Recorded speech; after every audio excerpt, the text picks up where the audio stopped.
Here we are. Here we are. We're doing it again. Uh, I'm not going to lie to you guys. Straight up, I slept for like 20 hours straight. I woke up like 30 minutes ago. Like, this last week of capitalism was exhausting. I was completely exhausted. And uh, I turned off the stream yesterday. I played some video games with some friends, some people, and went to bed, and then I slept for like 20 hours. Like, really.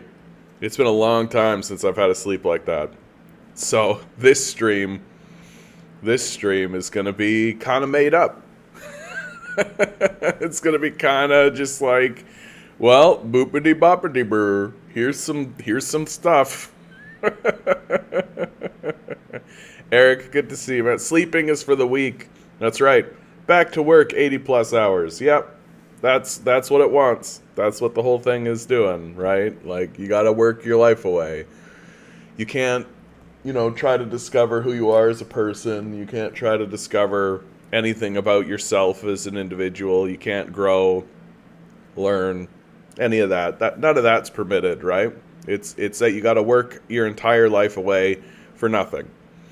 For just basic survival, right? That's what it's all about. This ridiculous clown society that we live in. This ridiculous clown society that we live in. It's just gotten obvious, hasn't it? Hasn't it just gotten, like, obvious to anyone that there is this massive divide in the society, and the divide is between people who are actually working and people who are not, and that the people who are not have gone utterly psychotic. Like, Ligon to Z, good to see you. Charlie Munger says, if I can be optimistic when I'm nearly dead, surely the rest of you can handle a little inflation.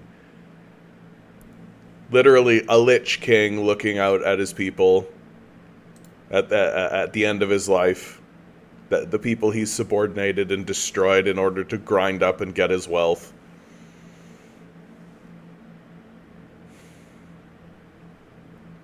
Like, I don't understand how people are not just taking to the streets. I don't understand how it's not happening. I don't understand how it is the case that people are not simply storming their parliament buildings. Like, what is occurring is obviously fraudulent. Like, obviously fraudulent. Inflation is up. Food inflation is up an insane amount. It's incredible what's going on with food inflation. It's obvious that the psychopath class has decided that, well, people need food to eat, so we're just going to gouge them. It's obvious that that's occurring. Like, you have to be a complete a dead-brained fool to think anything else is going on. Eric, what are you saying to me, man? Yesterday when I talked about CO2 and Ice Age, I didn't communicate what I was trying to say. I posted a video. Long story short, the Earth goes through a global climate cycle that takes hundreds, if not thousands of years, or if not millions of years. When the Earth reached a peak, it's cool enough, called it Ice Age. Yeah, like, look, man, at this stage in the game, I consider climate change denialists to be flat earthers. Like, I think that it's that foolish. I think that these people are lunatics. Like, really, most of them hold the belief that the government is this incompetent force that can do nothing right, that needs to be replaced with private ownership, and yet they've managed to pull this massive scheme on us. They've managed to pull the wool over our eyes about climate change. That there's this global conspiracy, right, that all the world's governments are in on, about spreading misinformation about climate change. Oh, and all of the scientific community is in on it too. Like, it's incoherent baby babble at this point. And I no longer choose to engage it. Like, if you're going to come in here with climate change denialism of any sort, I consider you a flat earther. I think that you have deleted your ability to be rational. You've proven to me that every single thing that you say should be dealt with extraordinary skepticism, that you are not a credible person anymore. Period. Full stop. Like for me, when Peterson stood up and started doing climate change denialism, I was like, oh, okay, this guy's a lunatic. And we are completely 100% now allowed to completely address him as an utter total fraud and a lunatic, because he's engaging in climate change denialism. That the moment you start engaging in climate change denialism, you are a fraud, you are a lunatic, and we are allowed to call you as such. Period, full stop. And if you don't like it, too bad. Stop being a climate change denialist. So if people are going to stand up in front of you, literally direct them to nasa.gov and call them a lunatic to their face, because that's what they are. They are saying to the orcs at Helm's Deep, smashing into the walls and into the doors, that there are no orcs. Like, it's over. Like, it's over. They are saying to the Nazi planes that are flying over and dropping bombs on your neighbors that there are no Nazis. This is the scale of the lunacy. And I'm afraid that lunacy has completely spread. That it's become a normalized thing. That everyone's just a fucking crazed lunatic now. And instead of actually saying to these people to their faces, like, hey, are you fucking crazy? Like, are you absolutely out of your mind insane? Obviously climate change exists. Obviously it's having major... What, you think it's normal that it's plus 30 in fucking October? You think that's normal? You think it's normal that we're experiencing heat wave after heat wave after heat wave after heat wave? You think it's normal that this year's temperature is the hottest ever recorded, defeating the previous record of literally just last year, that defeated the previous record of just last year? Like, are you stupid? Like, are you stupid? And the answer is obviously yes. That obviously these people are stupid. But in many ways, it's not really their fault, because we've created a system of stupidity. We've created a system of stupidity that has basically said, like, the most powerful amongst us, for God's sakes, look, this is the stupidest shit that's happened in my lifetime, full on, right? Like, we're literally honoring Nazis in Parliament. We're literally we're literally saying, hey, the people who rounded up Jews and burnt them alive, like, the whole conversation is fucking ridiculous, right? Communists are just as bad as Nazis, even though they had no concentration camps whatsoever and were in a defensive war the entire time. Like, they're just as bad as Nazis, right? Like, we are in... God, I've been struggling with that worship of stupidity line for a long time, but now I'm back on it. It's a worship of stupidity. Like, we're so pleased and we're so happy with how stupid we are. Like, we're so over the moon delighted with how absolutely stupid we are. And we think that stupidity is good. The people we venerate, like the Kardashians, the people we worship are stupid. And we're so pleased with how stupid they are. And we're pleased with ourselves, with our own stupidity. And I'm so over it. Like, I'm so over it. Like, if I'm going to say this to people and they're going to say, oh, you're just calling people stupid, my answer is, yes, correct. I am calling stupid people who are acting very stupid. Because you're stupid. Stop acting stupidly. Like, and climate change denial has got to be the cherry on top. Literally, you've put a boiling pot, you've put a pot of water on a stove with the heat up to high, and you're telling me that pot is not going to boil. That's the level of stupidity that I'm supposed to engage with you, right? Like, and when I say, yes, it's obviously going to boil, right? If you take a pot of water and put it on a hot stove, it's going to boil, and your answer is, no, it isn't, then my answer gets to be, oh, you're just a very stupid person. And if you put a baby in the pot of water and then put it on high, I'm going to call the police on you. And if your answer is what? Nothing's going to happen. Then I think that you need to take medication. Like, I think that you need to not be part of the civil society any longer. But if you do it en masse with the entire civilization, you get to be elected president of the United States. Like, we're a fucking dim-witted, delusional, stupid people, and we deserve everything that's coming for us. We deserve every last thing that's coming for us. Because of our overwhelming, overt worship. Not just stupidity, but worship of stupidity. We're so pleased with how stupid we are. Granting, people don't know there are alternatives to capitalism, and whenever they ask questions, they get CIA propaganda. Vociferous? Vociferous. That is the word, vociferous. Dude, I kind of know what vociferous means. Vociferous. You're just dropping $5 words.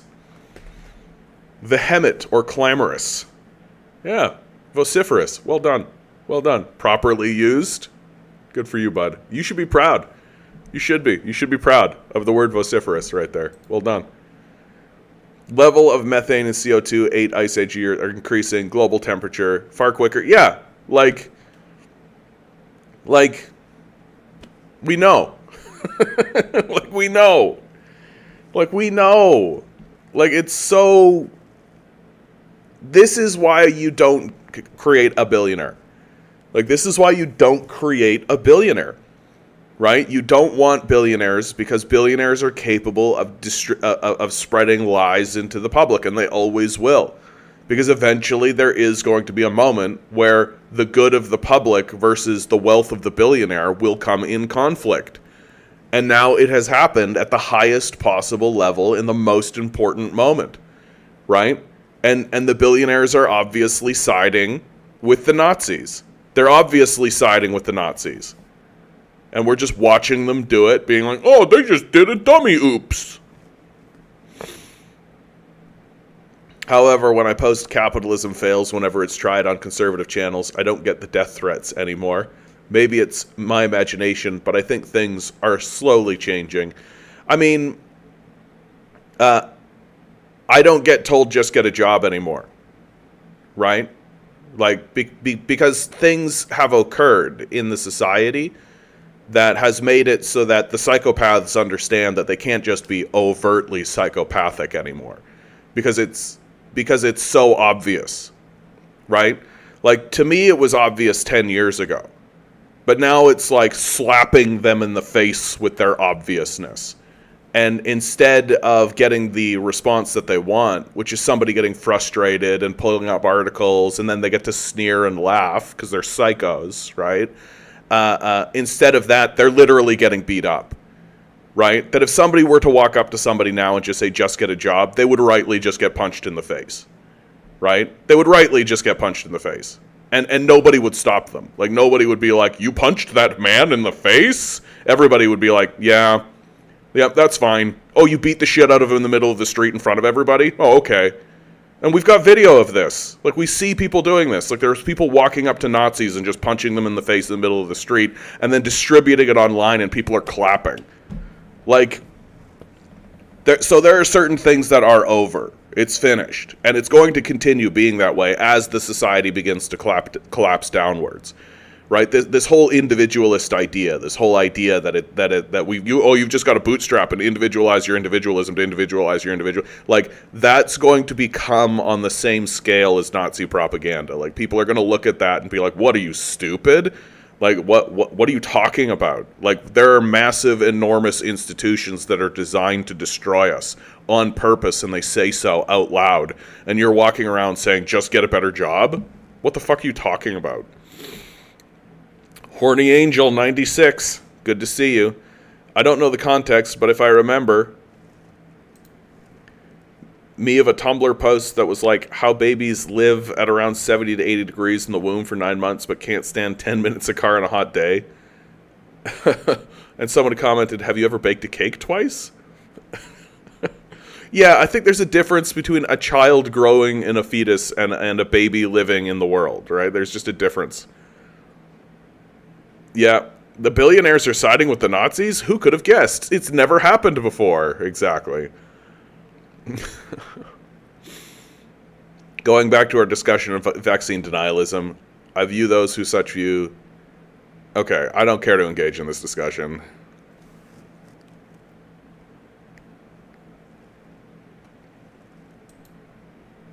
Trudeau looking carefully, speaking of Nazis, at releasing names of ex-Nazis in Canada. Conservative caucus divided on whether to release details of alleged Nazi war criminals. Right? Conservative caucus divided on whether to release details of alleged Nazi war criminals. You know, alleged Nazi war criminals. You know, guys who were actually in Nazi uniforms, rounding up Jews, shooting at Russians, right? Alleged. Prime Minister Justin Trudeau said Wednesday, senior bureaucrats are reviewing the Deschênes Commission report, a 1980s-era independent inquiry that looked at alleged Nazi war criminals in Canada, with an eye to making more of it public. Governor General Mary Simon also said today Rideau Hall is sorry for honoring Peter Savarin, a former chancellor of the University of Alberta, who served in the same Nazi unit as Yaroslav Hunka with the Order of Canada. So I'm going to read that one again so it really sinks in for everybody. Governor General Mary Simon also said today Rideau Hall is sorry for honoring Peter Savarin, a former chancellor of the University of Alberta, who served in the same Nazi unit as Yaroslav Hunka with the Order of Canada. It's like the highest order a citizen can receive, right? We're just giving these out to Nazis. We express our sincere apologies to Canadians for any distress or pain this appointment may have caused, a spokesperson for Simon said. The Vice-Regal office is also examining the Golden and Diamond Jubilee medals previously awarded to Savarin. We're just giving out medals to this Nazi, who also served as president of the Ukrainian World Congress. So here's an organization that needs to be heavily investigated. It's just handing out medals and giving out honors to Nazis, right? Here's an organization that should be brought in front of our parliament and should be asked a very many questions about its links to Nazism. A group that represents the Ukrainian diaspora. Struck by former Prime Minister Brian Mulroney, the Deschênes Commission's final report was released in 1986. It's comprised of two parts. The first, which included recommendations to make it easier to extradite war criminals, was released publicly. The second was marked secret, and the names of alleged Nazis in Canada were never released. Jewish groups, including B'nai B'rith and the Friends of Simon Wiesenthal Center, have said the second part should be unredacted and disclosed publicly so that Canadians can learn more about the country's shameful history of admitting an untold number of Nazi collaborators after the Second World War. They've said that in the wake of the Hunka affair, when a 98-year-old veteran of a Nazi unit was honored in Parliament, Canada needs to reckon with questionable post-war immigration decisions that allowed Hunka and others like him to settle here and live in relative peace. There are top public servants looking very carefully into the issue, including digging into the archives, Trudeau told reporters. We're going to make recommendations. You're the fucking prime minister. Stop with this make recommendations bullshit. Like, no wonder people hate this guy. Like, do something, you fucking loser.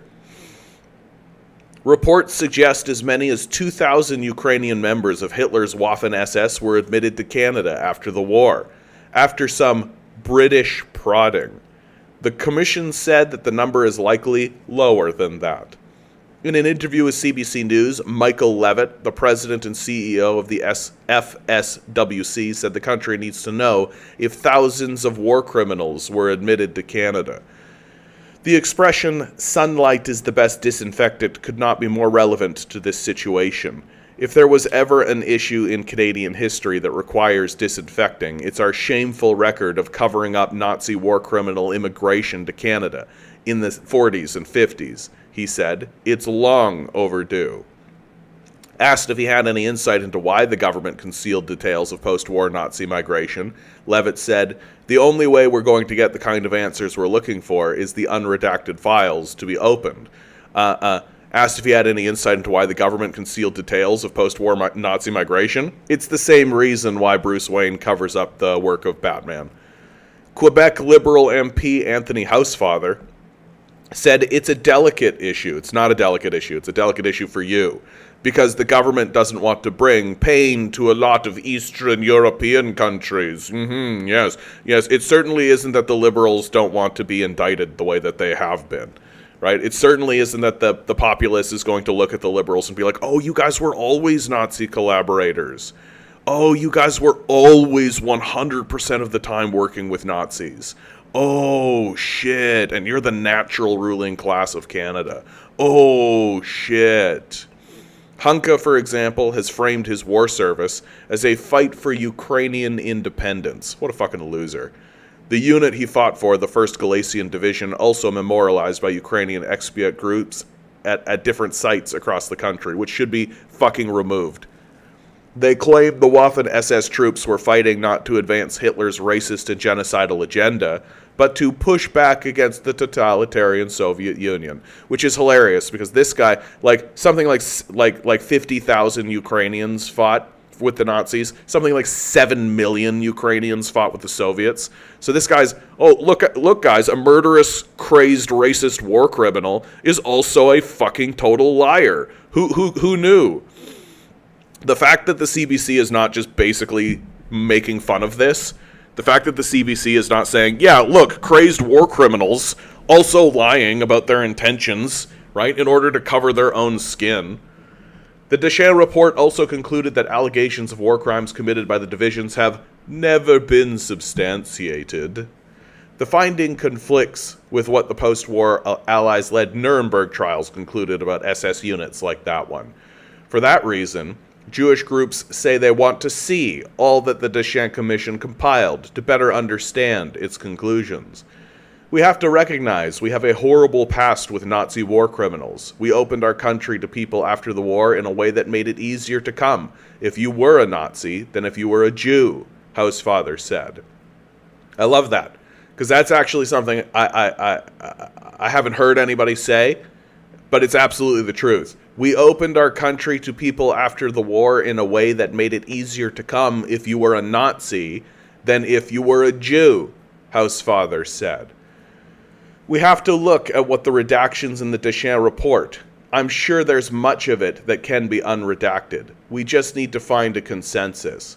We can't just willy-nilly say, release everything, because I don't know what's exactly there, and there are privacy interests. Housefather, who is Jewish, said he's been in contact with community groups and has brought their arguments back to his liberal colleagues. History is history, Tory MP says. Conservative MP Melissa Lantsman, the party's deputy leader, said Canadians need to know more about the country's dark history of letting Nazis through the door to live here in peace and security. Lantsman represents the Toronto area riding of Thornhill, a riding with one of the country's largest Jewish communities. In an interview with CBC News, Lantsman said the party supports revisiting the Deschamps report and its findings in some way. I think the victims of the Nazi regime, victims of the Holocaust, Jews, Poles, deserve answers. We have a past to reckon with, and it's time we look at that past very seriously, she said. We're going to support opening up a discussion. Asked if it might be too painful for some communities to revisit alleged Second World War era crimes, Lantsman said, history is painful, but that doesn't mean we don't need to reckon with it. It's unfortunate it took the government allowing a Nazi to come into this house to get us here, she said of former Speaker Rhoda's decision to invite Hunka to the Commons and celebrate him as a Canadian hero. But the Conservative caucus isn't united on the issue.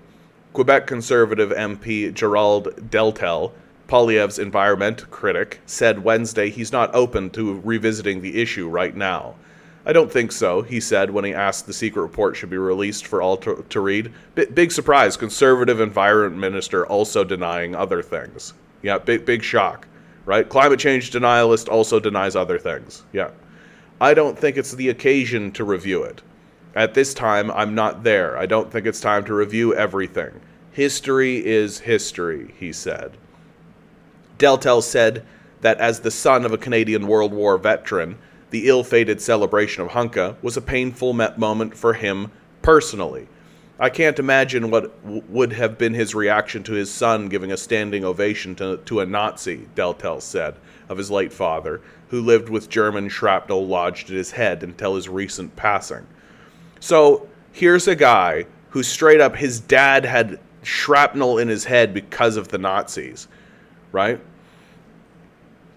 NDP leader Jagmeet Singh says he supports releasing the commission's report. We absolutely need more transparency, Singh told CBC News. We would support the calls for having more transparency around who was let in. Green Party parliamentary leader Elizabeth May is also a proponent of reopening the Deschamps Commission report. In a media statement, May said it was unquestionably very late to be releasing these decades-old document and must be done. Apologies are not enough. We must atone for Canada's histories of allowing Nazis to live here, May said. CH, how you doing, my man? Mikhail, good to see you. Tinker, good to see you. Conton, Isaac, Methane, good to see you all. Yeah. yeah. No, but yeah, exactly. No, the Hunka was one of the good Nazis, guys. Right? Hunka was he was one of the good Nazis. He was fighting for Ukrainian independence, so it makes it totally okay, right? It's perfectly fine to join Darth Vader's empire, right? To be one of the stormtroopers, as long as your reasons for doing it are justified, right? You don't need to pay any attention to the reasons for the empire. You don't need to pay any attention to Darth Vader's reasons, right? It's your own personal individual reasons that matter. Like, if you're buying into this line of reasoning, then you are worshiping individualism on a level that is insane. Like, you are stupid. That is a stupid thing to say out loud in front of people. And people are going to look at you and think, this guy's stupid and I need to stay away from this person. Because it's a stupid thing to believe. Yeah, come on now. Just because they use Nazi symbols, say Nazi things, have relationships with confirmed Nazis, and are siding with Nazis, doesn't mean that they are Nazis. That's a stretch now. Come on, they could know better. Like, the shit that we're being asked to believe. Yeah, Justin's father refused to do anything about the known Nazis in Canada. Yeah. Literal Canadian neo-Nazi groups are being emboldened within the past few days, of course. I just saw a video that was a guy, like a literal neo-Nazi with like a swastika tattooed on his fucking forehead saying, I love Biden more than I love Trump, because Biden is sending weapons to Nazis in Ukraine. It's like, yep, okay, lesser of two evils. Tinker, one of the AfD, party with neo-Nazi links leaders in Germany, was assaulted with a syringe and collapsed in public. Funny thing, they are the most anti-war and pro-CCP China party in Europe. Yeah, I mean, they will be until they won't be, right? Like, Nazis are self-interested exclusively. So if they can gain power saying one thing and then do another when they're in power, they absolutely will. This is why you can't trust what these people actually say, right? Because they're like, they have no allegiances. Their allegiance is to themselves exclusively. They view you as a pawn to be used, and that's it. And if they have to say, oh yes, I'm against the war, in order to gain power, they will, right? They have no moral conscience. None of that exists. If you're willing to stand up and adhere to Nazism as an ideology, then you're basically saying everybody that I am the equivalent of a rabid dog. And if you go along with them, then you're basically putting a rabid dog in the position. Heads up, Sugandi's militants have taken over their country's parliament. Let's go. Sugandi's No. No. No. Content. Content. Sir. I predicted this in 2014 when Canada started shamelessly arming Nazis. Both libs and cons are guilty. Yeah, absolutely they are. Notice that Trudeau apologizes to the whole alphabet along with the Poles and Roma, but he doesn't say a word about 20 million Russians killed or the third of the Ukrainians that fought against Hitler. Yeah. That's my favorite thing to point out. Like, anytime anybody comes in here with the Holodomor shit, I'm just like, so why did the vast majority of Ukrainians support the Russians during World War II then? Like, if the Holodomor was an intentional famine against the Ukrainians, why was it that most of the Ukrainians were in favor of the Soviets? Time to notice that neo-Nazis are not the same as actual World War II and anti-Russian jet. But imagine being a neo-Nazi. Like, imagine being, like, a new Nazi, right? Like, imagine being so dumb and so stupid as a person that you think that now is the best time to start being a Nazi. Like, it's the Zionists versus Ukro-Nazis, get the popcorn, Liberal Party breaking up. I mean, the Liberal Party is about to lose a lot of power. Like, they are definitely not going to be the leaders in the next election.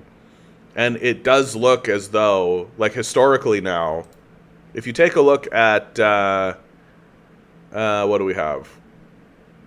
Yeah. Solid NDP win cements Canoe as first First Nations premier in Manitoba history. If you take a look at what's going provincially across the provinces, the Liberal Party has lost a lot of power and authority and is being replaced by the NDP. And I think that that's going to happen federally now. That we are basically going to experience a Liberal loss that is going to be the death knell of the Liberal Party in this country. That it's not going to be possible to be a Liberal anymore and actually seriously gain power any longer. And that the NDP are the ones that are actually going to become the more serious party and the more serious opposition party. Because that's what's happened provincially. Where you take a look at Alberta, British Columbia, now Manitoba. Even here in Ontario. Even here in Ontario now. Like, which party is the party that is actually becoming the opposition to the Conservatives? It's not the Liberals, right? Notice usual NDP and Green apologists for Freeland, yeah, are turning on him. Demand better, good to see you. Every Nazi is one of the good Nazis. It's like that, I didn't put this up, but I definitely should. There was a great, yeah, Caitlin Johnstone. Always the great and powerful, Caitlin Johnstone. So let's just recap. People who supported Jeremy Corbyn, Nazis. People who supported Palestinian rights, Nazis. People who criticized Israel, Nazis. People who didn't vote for Hillary Clinton, Nazis. Soldiers with Nazi insignia and ideology, not Nazis. Actual SS Nazis, not Nazis. That's essentially where we're at now. That's essentially where we're at. UAW has the right idea. Demand a 32-hour work week right now. Push all neoliberal managers out with political and social demands. I don't know why we're not standing up and just saying workers should own the means of production at this point, right? Like, why are we not standing up and just saying straight out in front of everybody's face? Like, workers should own the means of production. These CEOs are worthless. Like, they're worthless, right? That they're worse than worthless. They're wasteful. They're stupid. They're incompetent. They don't know what they're doing. They're wasting everybody's time and energy. The workers should own the means of production, and this entire upper class of management should simply not exist. Like, the CEOs, the shareholders, right, the investor class, they should simply not exist. And that the workers should own everything, and that these people should be gone. Like, this is what I think that we should be saying now. This whole begging for crumbs from psychopaths, like, all of this should go away. And it should very simply be, wait, why are we even negotiating with these guys? They don't do anything. They are worthless. Get rid of them. Content. Don't play dumb, content.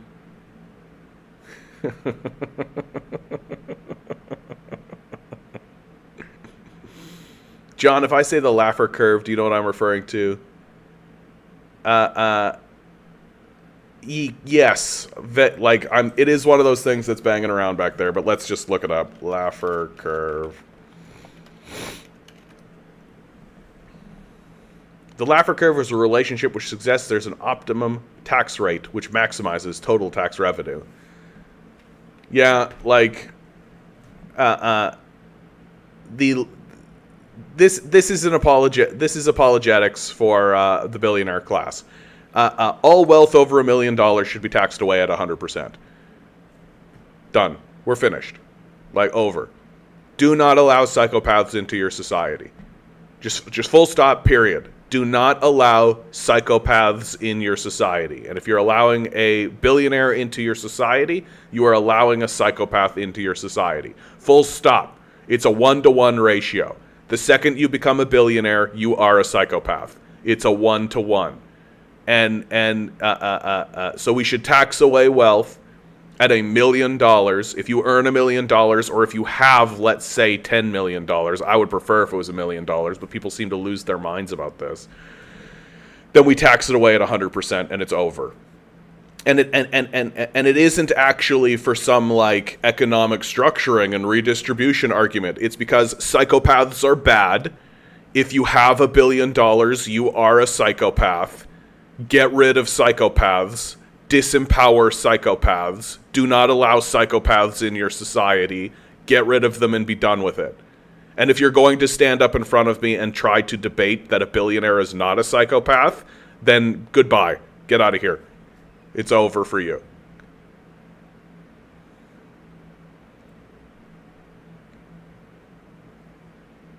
Vitter, hello from Brazil. Hello to you, my friend. Yeah, I got a lot of Brazilians in here, right?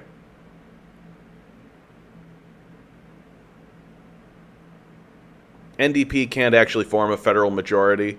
Well, look, the truth about the NDP is that white Canadians are not going to vote for a man in a turban. That's the hard truth, right? That's the hard truth. John, opinion on NDP winning in Manitoba? Long time coming. The Conservatives have worked really, really hard to lose this election. They worked really, really hard to lose this election. So it's been a long time coming. I do think that it is actually a historical moment. Wabkanu is a First Nations premier, right? He's the first in Manitoban history. I think he might be the first in Canadian history even. But it is a big win for the NDP. It's a good moment for Manitoba. One of the things, I'm from Manitoba. And one of the things that I have come to notice about what's been going on in Manitoba is that the rest of Canada is sort of hand-waving at ideas like truth and reconciliation. Is sort of yeah, okay, truth and reconciliation, right? Land rights recognition, okay? But Manitoba's actually doing it. Manitoba's taking it seriously. Because I think Manitoba has come to acknowledge that it is actually a really bad thing to live in a state of total denialism about the history of your own province. The 60s scoop happened, right?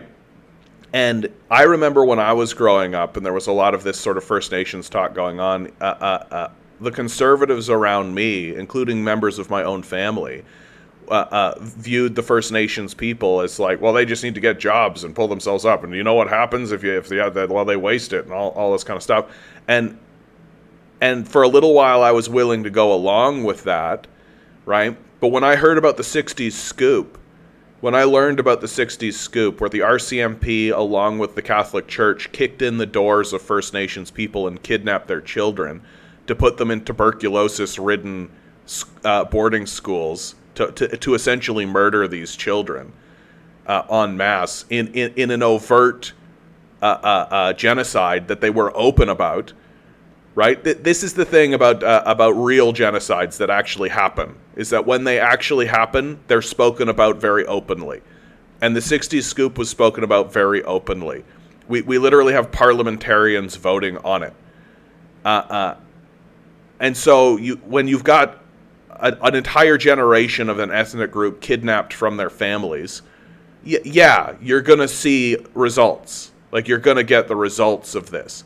You're going to get a depressed people. You're going to get a destroyed people. You're going to get that, right? I remember we would drive through a First Nations reserve in my hometown, and my dad would point at a house and say, the government gave that guy a house and he's blown a hole in the side of the wall, right? And as a kid, I thought, along with my father, I thought, oh, that's so wasteful, we shouldn't do that, all that kind of stuff. But now I know about the 60s scoop, and I think, great, fantastic, blow that hole in the side of that wall, my man, right? And the conservatives would be like, oh, and they'll just give him another house. Good, great, give him another house. And another one, and another one, and another one, and another one, and another one, and another one, and another one. Watch as he burns it down in front of you. Gather together and watch the theatrical event of this First Nations man who you kidnapped from his family and threw him into a residential school. Watch as he burns that house down for a 58,000th time. For a 1,000,003 billionth time. Watch as he burns that house down.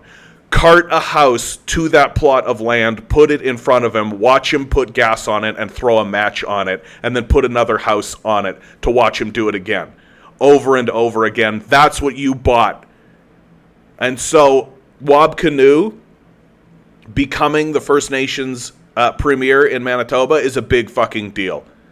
It's a big, big fucking deal. It's a big deal for Canadians. It's a huge deal for Manitobans, right? It is a way for us to deal with truth and reconciliation of what happened in this country, and the fact that it happened while the Conservatives were basically running a denialism campaign. Basically running a campaign, and still are running a campaign of denialism that this didn't happen, or it wasn't as serious as all that. It's just a beautiful cherry on the cake. I hope that Conservatives lose over and over again running these racist, overt genocide-denying policies, and that First Nations people take over the halls of Parliament. I hope it happens, because obviously the white people don't know what they're doing. Like, obviously. And so these sorts of victories, I think, are important for Canada. If anything else, it's a symbolic victory. If anything else, it's a symbolic victory.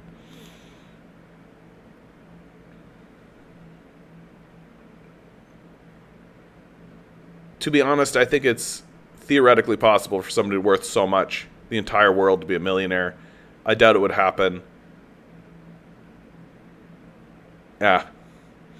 I'm going to invade the UK and set up a trans-ethno-state. All the TERFs will be deported from Britain to that one garbage patch in the Atlantic. I doubt they'll be able to tell the difference. Feeling a little angry today, Bread Cultist. Yeah.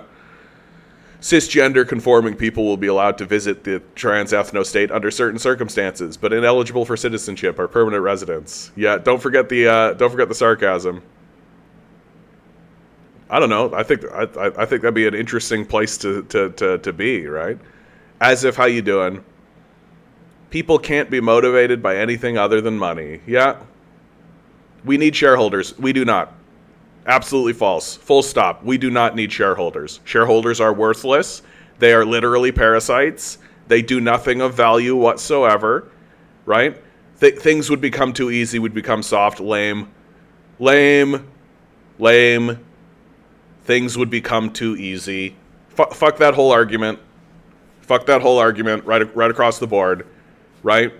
Literally, it's like the child victims of World War II veterans beating the shit out of them, telling them to work hard, filling their faces with whiskey, being like, oh, everybody's getting too soft around here because they care about one another and want everybody to do well. Like, get soft. Like, get soft. Stop listening to these people. Stop listening to these fucking losers who are walking around beating the shit out of their own children and their own wives, telling you that life is about suffering and getting hard. Shut up. No, it's not. Life is about experiencing life. Life is about going out into the world and actually experiencing what life has to offer. And if your big complaint is things are getting too easy, then it's time for you to shut the fuck up. Like, sorry, full stop. It's time for you to shut the fuck up. Like, what's the entire point of a society? What's the entire point of a civilization? What's the entire point of any of this kind of stuff? Like, Jesus fucking Christ. And I'm starting to realize now that if you were being sarcastic about that, bud, like, don't take it personally what I'm saying, but it's true. Like, there are people out in the world who think this way, right? There are people out in the world who think this way, and if you're gonna think that way, fuck right off. What's the entire point of having a society? What's the entire point of having a civilization? What's the entire point of having people around you to support you, so that you can be supportive of other people? It's to make our lives easier. It's so that we can relax. It's so that we can take time. It's so that we can do these things. And if your whole response to the entire point of Western civilization is oh, you gotta work hard or get soft, then you might just be a fucking Nazi, right? Which is a very popular position these days. So yeah, if things are too easy and you want oppression for that reason, you can volunteer as the target in a human hunt. Like, I genuinely do think that there are people who worship suffering, who are just like there to suffer, and they want to suffer, and they want to feel suffering, and they want to inflict suffering on other people. I just think that that's true across the board. Yeah, exactly. When you work your whole life to make your child's life easier, and then they have it easier, and then you complain about it. Like, what's the point of any of this? Like, if the whole point is just to make people suffer, like, what are we doing here? Like, what's the point of any of this shit? Like, it's so baffling to me that, like, when I was growing up my entire life, everybody was saying that the whole point is to make it easier for the next generation. And now that the next generation is saying, hey, things should be easier, we're just getting totally dumpster shit on. It's the same thing with this shit. When I was growing up, I was surrounded by Christians who were constantly saying that we should love one another and build community and all that kind of stuff. And now that I'm older, it's obviously fraud. It's obviously a bullshit thing that they just bullshit say to each other. They don't give a fuck about it at all. It's incredible to watch. Like, it's incredible to watch these total frauds absolutely, like, completely lie to your face about all this shit. I've actually seen some actual libertarian, good start, love libertarians, who say that the poor and the needy needs to die off because they are a parasite to the society. So that's not a libertarian. That's a Nazi, right? That's what I'm saying. Like, these people are Nazis. We should call them Nazis because they are Nazis. Yeah, libertarian is a Nazi who's too dumb to know he's a Nazi. Yeah. And you don't need to worry about alienating these Nazis, right? That they'll be like, oh, he's just called me a Nazi. Yeah, we called you a Nazi because that's what you are, and it's obvious, right? You're obviously a Nazi, and we don't need to get into a big discussion about it. Like, it's very black and white. It's very clear. Like, it's not like please stop denigrating libertarianism with your Nazism. Like, at least the libertarians are trying to say, oh, well, we think that this would improve society somewhat.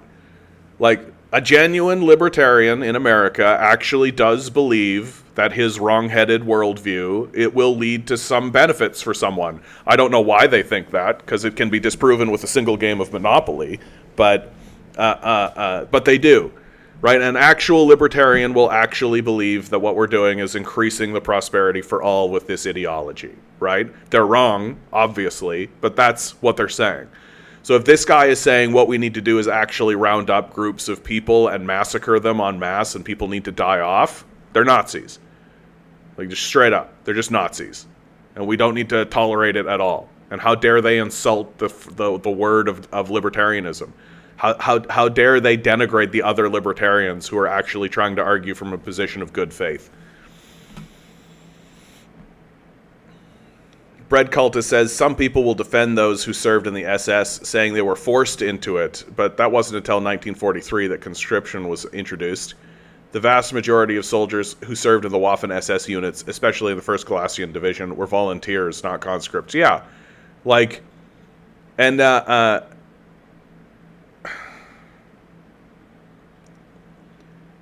some people just have a very dim-witted view about how any of this works. This has been the big reveal from all of this, is that people have no idea how anything actually functions or works. Like on a basic, like very like kindergarten level, organizational level, like they do not know how like a talent show presentation gets put together, kind of level. And if you pause and you actually think for 2 minutes about how a talent show is put together, you realize very quickly that there is a 0% chance that Trudeau and Freeland did not know that this guy was a Nazi. There's a 0% chance that Rhoda walked into the room and just said, hey everybody, here's Hunka, wonka wonk, here's Hunka, and then he just put Hunka in front of Zelensky, Trudeau, and Freeland, and just said, here he is, everybody clap, ha ha ha ha. There's a 0% chance that that actually happened, right? But the society is so dim-witted and is so disconnected from anything involving basic reality that you can just pull that off.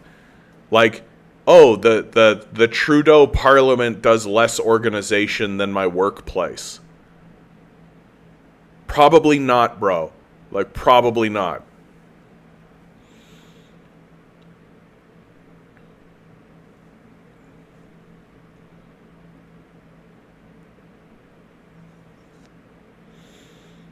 That headline is, so Poland is also doing Russia's bidding by wanting this guy tried. Is Israel? Trudeau's own Zionist NPs? Trudeau is imploding. Yeah.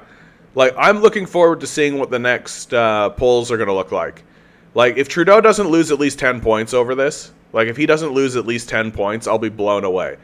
Like, there's absolutely no reason why anyone should continue supporting these liberals. Like, the liberal, it's not like the liberals are mounting a defense.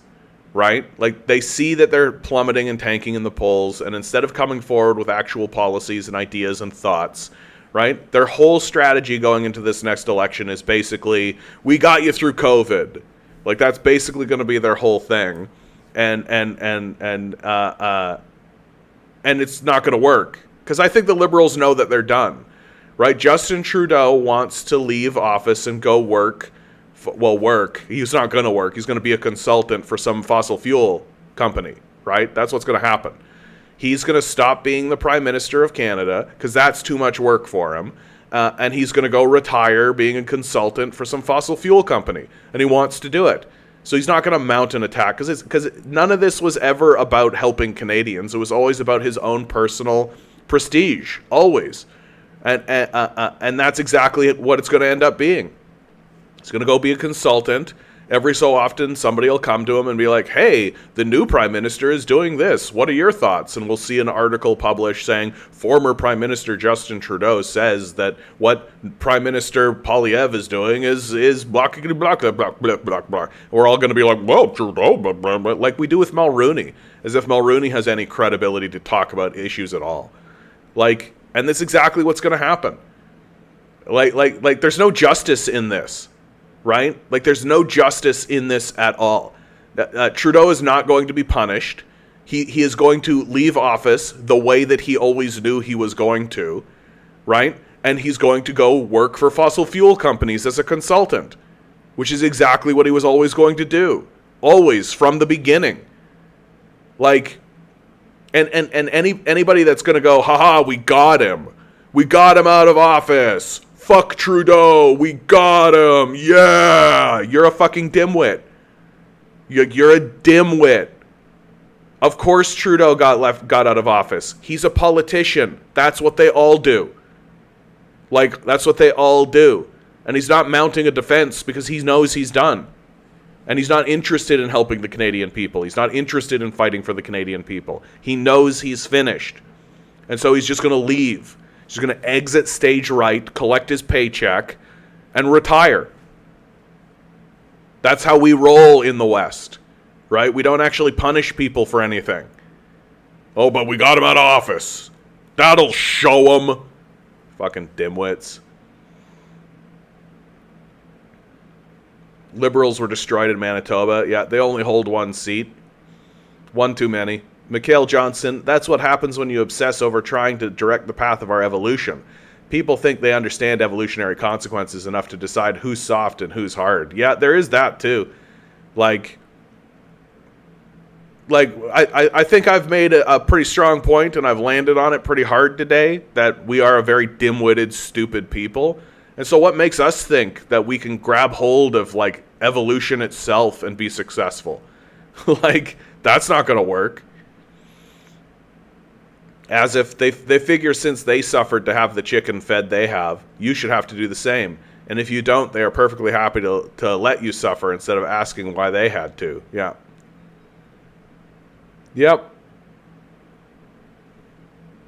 The guy I was debating asked Ben Burgess, he thought that eugenics was a good thing. The only reason it was bad in the past, it was done through the government and not the free market.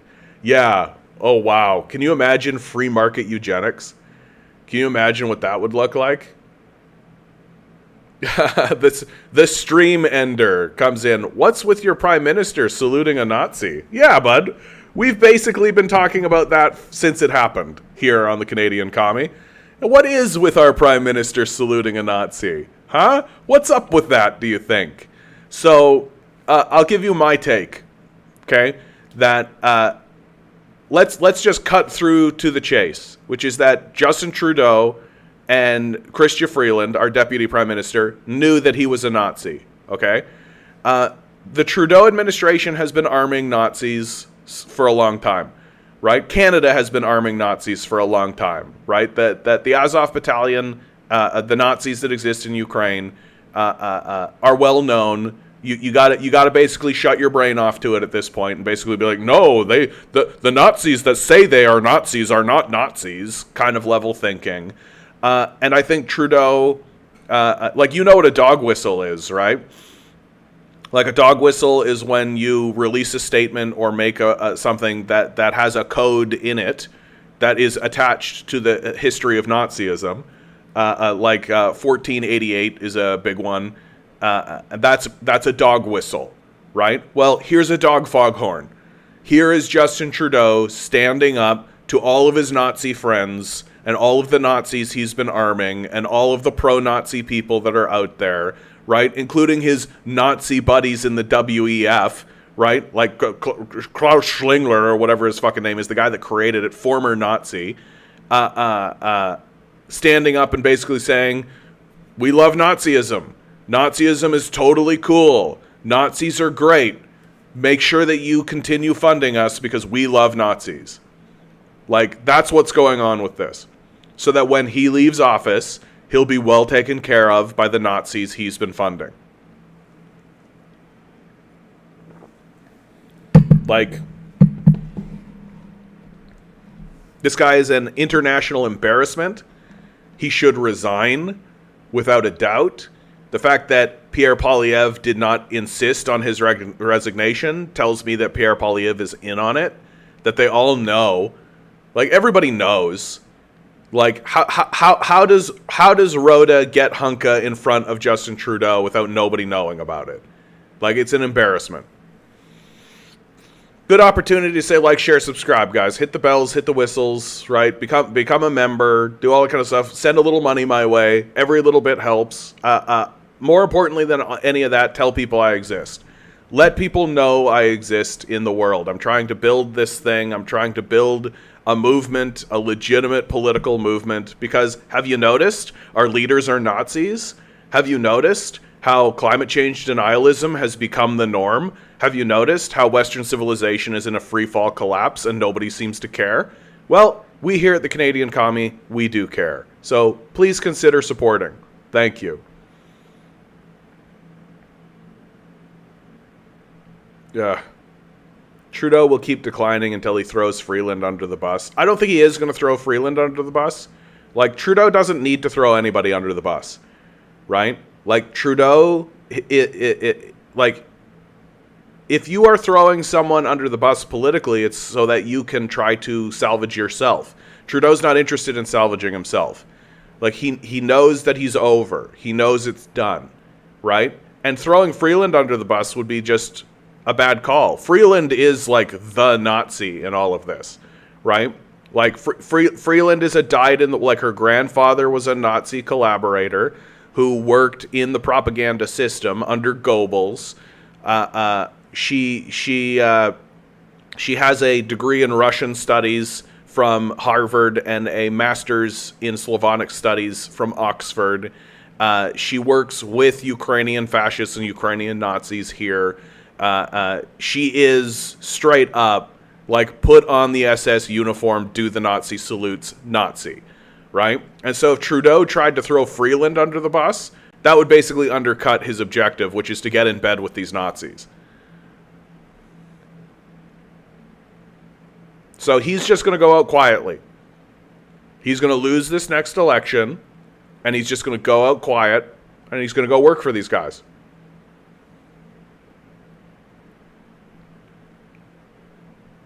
Horgan broke his deal with the Greens so he could deforest the province. Yeah, he is maybe the worst scumbag in Canada on domestic issues.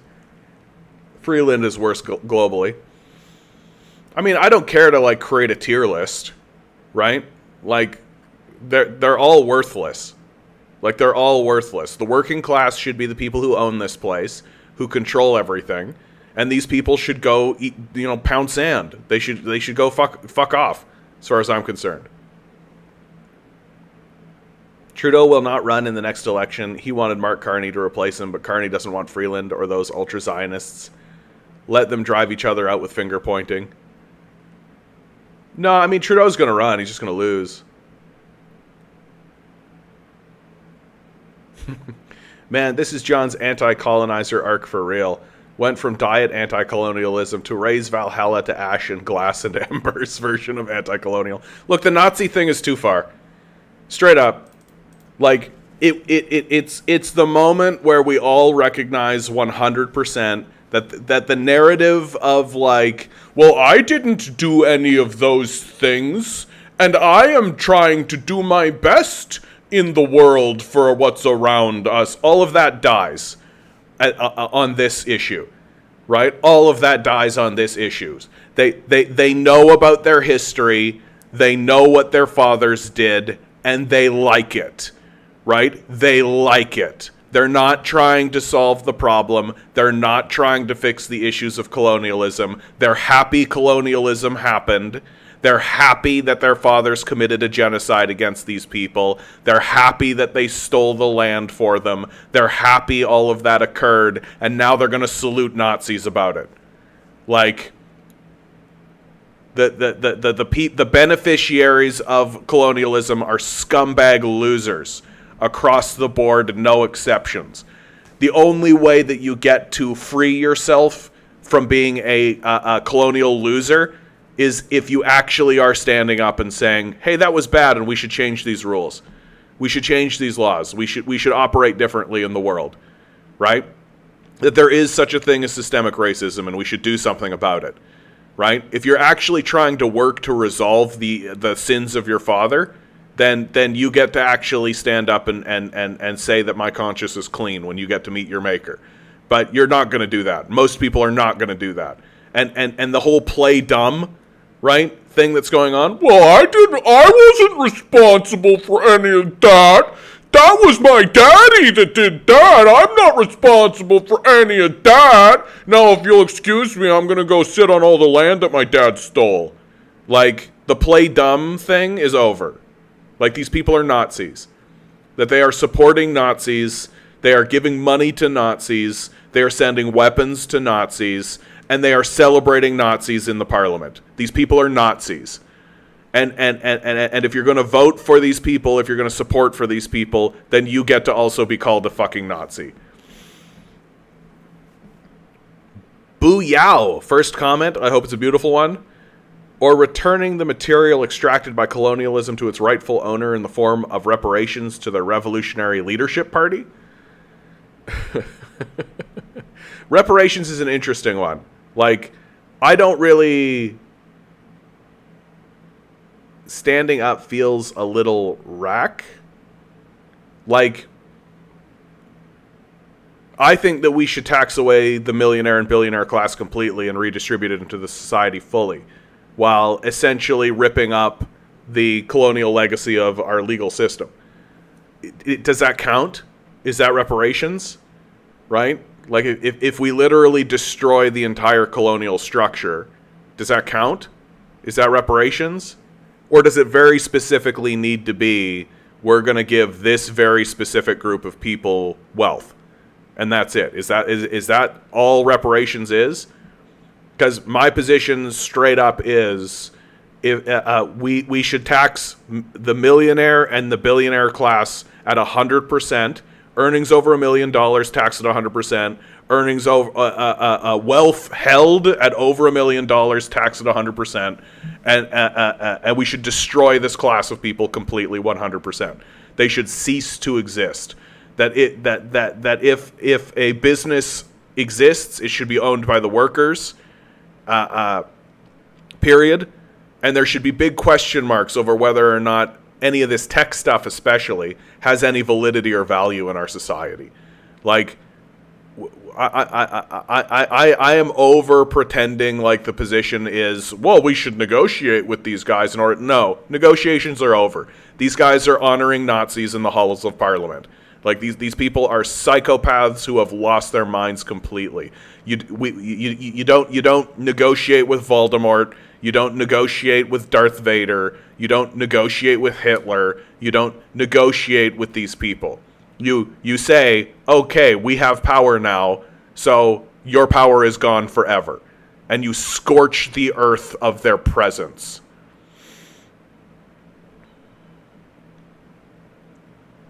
Yeah, Tinker, I think, is kind of nailing my position on it. Reparations are a distraction.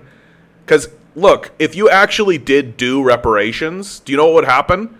All of that wealth would get sucked back up into the system of capital. That's exactly what would happen. That you would give, let's go crazy. Let's say you give every single First Nations person $5 million, right? So every single First Nations person in Canada gets $5 million. Okay, in 5 years' time, all that wealth is sucked back into the system of capital. And some of those First Nations people would become capitalists themselves and be sucked up into the system of capital themselves, sure, but most of that wealth will just get sucked back up into the coffers of the capitalist class. So what we need to do is not focus on something like reparations, but focus on the dismantlement of the capitalist class completely. That capitalism is an illegitimate system that should not exist, that empowers a psychopathic group of total fucking losers, fail sons, and needs to completely end. Completely end. That the means of production should be transferred into the hands of the working class, and this idea that you can be an investor should just die. Yeah, the capitalists will keep trying to pull distractions to us while the cost of living degrades. They do not want us to focus on class and the majority. I think that's right. Like, I think, like, in spirit, I agree with the concept of reparations. Like, in spirit, I agree with the concept of reparations, and I understand why people talk about reparations. But functionally, straight up just on like how the economic system actually works, I don't think reparations are the answer, because it's not actually going to resolve the problem. It's not actually going to address the issue of what happened. And I don't even think it's a band-aid solution. Like, I really do think that it is just a dead end pursuit functionally. Like, symbolically, I think there's a lot to be said about it.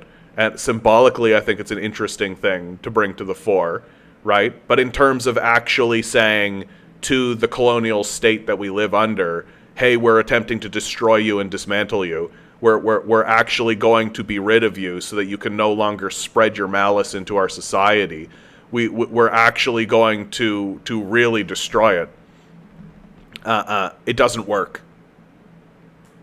And I don't believe in half measures. That's why I abandoned the basic income. That's why I don't support the basic income. Because the basic income ended up being a half measure. That all of that wealth eventually goes back into the hands of the billionaire class. We have somebody on Twitch here. Sithy Foons? The reason the West is going down is because of mega extremism, in my opinion. I understand why you would say that, Foons, but I disagree with you. Mega extremism is a symptom of the problem. It's a symptom of the problem. It's not the problem in and of itself, right? That the issue that the West is facing is the existence of the class dynamic of capital. That there is a working class, people who actually do the work, and there is a ownership class, people who are worthless parasites who do nothing of value whatsoever. People like Elon Musk and Mark Zuckerberg and these sorts of people, right? Who take credit for the work of other people. That what is happening with the mega extremists is that the system of capital, in order to defend itself, right, and to try to get people to stop focusing on the actual troubles that exist in the society, which is the existence of the class system, right, the existence of the ownership class and the existence of the working class. Instead of focusing on that, they want you to focus on Democrat versus Republican. That they want to divide the working class into red versus blue camps and get you caught into a lesser of two evils conversation, so that they can always get the person they want in office. Like, it doesn't matter if it's Trump or Biden, the capitalists win. In my opinion, we're going to fix the problem. We need to give more power to Biden, since he's the greatest president in history, in my view.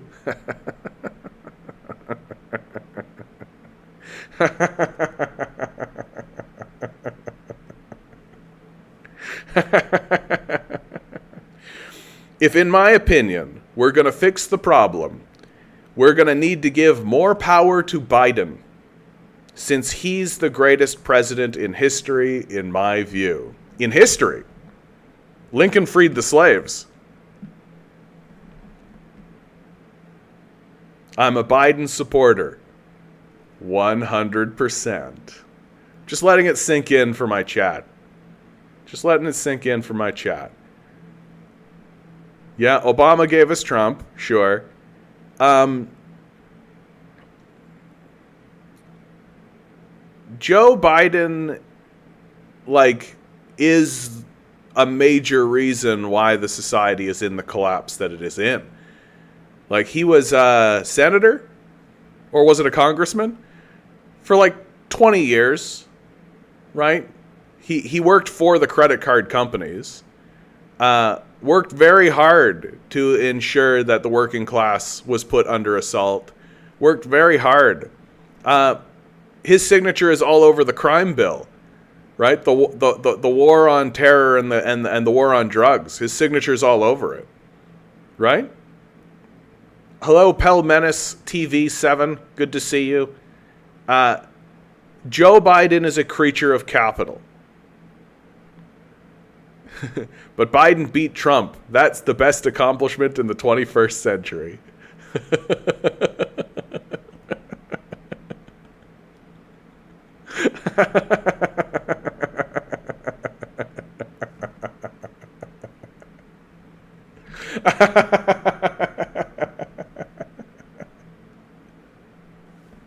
That's the best accomplishment of the 21st century. The best accomplishment in the 21st century is when Biden beat Trump.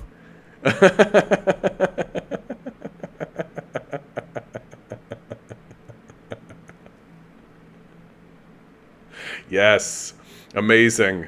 Amazing. When one capitalist stooge beat another capitalist stooge in the game of red versus blue, that was the greatest accomplishment. Why do I have a Soviet Union flag on my wall? Because I'm a communist. I believe in communism. I understand that communism worked and works. So I support communism. Like, the name of the channel is the Canadian Commie. That's the name of the channel. If you're going to hang out here, you're going to talk about communism. You're going to learn about communism. And if you come at us with dumb fuck CIA propaganda talking points, you're going to hear about it. Methane. Sigh.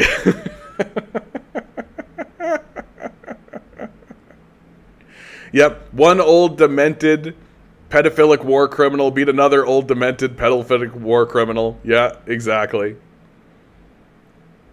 Communism has miserably failed. Nope, succeeded every time it's tried. Please stop listening to propaganda.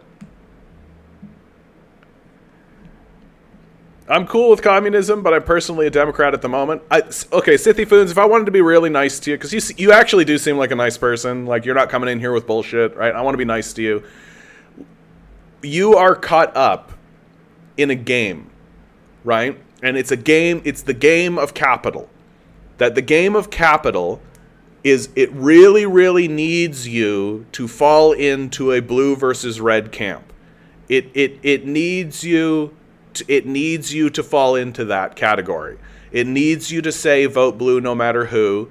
It needs you to say we are going to support Biden over Trump as the lesser of two evils. It needs you to say these things. And the reason why it needs you to say these things is because as long as you keep supporting the blue team or the red team, you are supporting the system of capital. You are working on behalf of the capitalists in order to continue the game of capital moving forward. Biden is not interested whatsoever in improving the quality of life for Americans. He is not interested at all. 0%. His voting record shows it to be true. His history in the system that he operates in shows that to be true. He is interested in his own personal power and his own personal prestige. It's the only thing that he is interested in, just like Trump, right? And that voting out Trump versus voting out Biden is going to have no impact on the system of capital. That the system of capital, which is owned by, guess who, the capitalists. You could take a look at Vanguard, Blackguard, is it, why am I blanking on this? Help me, chat. Vanguard, BlackRock, 6th Street, own the vast majority of Wall Street, own the vast majority of the shares. They are an enormous conglomerate corporation that these are the people who actually own your society.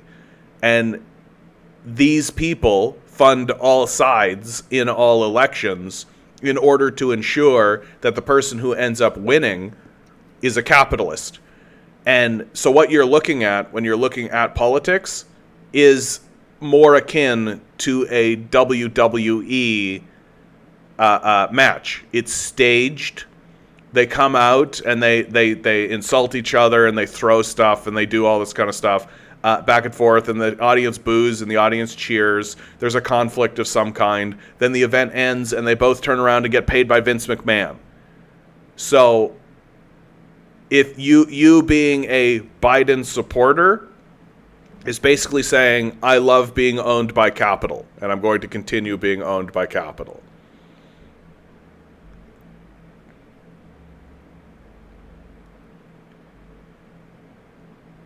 I have been to Cuba in reality myself. Yeah, me too. Stepped foot in Havana, see people in line for food, nonstop. Yeah, nobody's arguing that Cuba is not living in poverty, right? Like, the Cuban people are obviously living in a state of poverty because of American sanctions, right? That the reason why the situation is not worse in Cuba is because of communism, which is why the people of Cuba come out in massive support of the government when the time comes. Like if you actually care about the people of Cuba, if you actually care about the poverty that the people of Cuba are experiencing, you should be insisting that the United States lifts its sanctions, because Cuba has a lot to offer the world. But it's very difficult to get your stuff out into the world market when there's a destroyer off your coast that'll blow up your boats. Very straightforward. Sithifoon says, I agree, we need people in office who will stand up to the top 1%. Yeah, that's not Biden. That's not anybody in the system, right? I really do hate to break this to you. I really do hate to be the person who's going to break this to you. The only thing that people in positions of power will respond to is if the populace surrounds the halls of power in a massive protest movement. There is nothing else they will respond to. And if you think otherwise, you are fooling yourself. You are joking yourself. That the entire goal of all of this is to get millions of people to surround the halls of power permanently with signs that are saying revolution, overthrow now, get rid of these people, goodbye. And that is the only time in all of history, not just American history, but all of history, that anyone has ever responded to the needs of the people.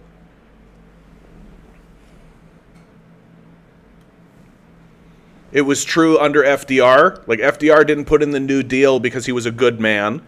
He put in the New Deal because there was millions of people outside of his door. Communists, socialists, trade unionists, calling for revolution during a revolutionary period.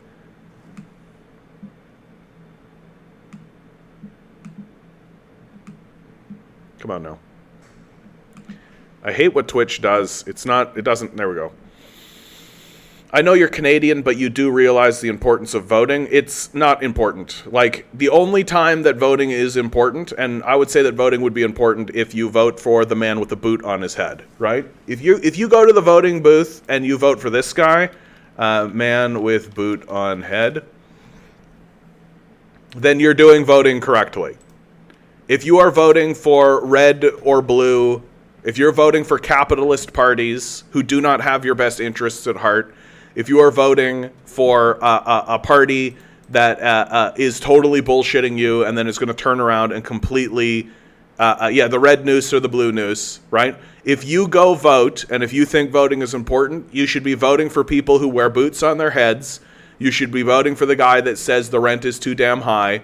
You should be voting for people who are at least trying to say things like, hey, we should have a public bank.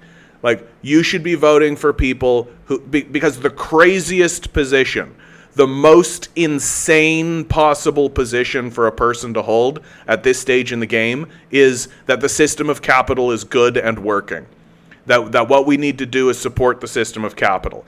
There is no more insane position than that. So if a guy is walking around wearing a boot on his head, he is more sane than capitalists. So if you're going to tell me that it's about voting, right? It's about voting. Well, then go vote. Go vote for the guy with the boot on his head. Yeah, and how's AOC worked out? How's AOC worked out? She's literally in the pocket of imperial capital, right? Like, AOC is, in my view, the number one person that should be pointed at for why voting fails and does not work, right? And why it is a failed system and why it fails. Because if your goal is to tell people that voting actually works, well, what's AOC ever done for anyone ever at any point? What, she's doing great. Okay, bud. You think Biden's doing great. Yeah, AOC is a failure, like Obama. If AOC was to take power, she would just do another Libya, like Obama, right? Like, this, the success of AOC is a branding success. Green New Deal needs to pass. Yeah, good luck with that. You notice how it's not, right? You notice how it isn't. You just got to keep people watching the show.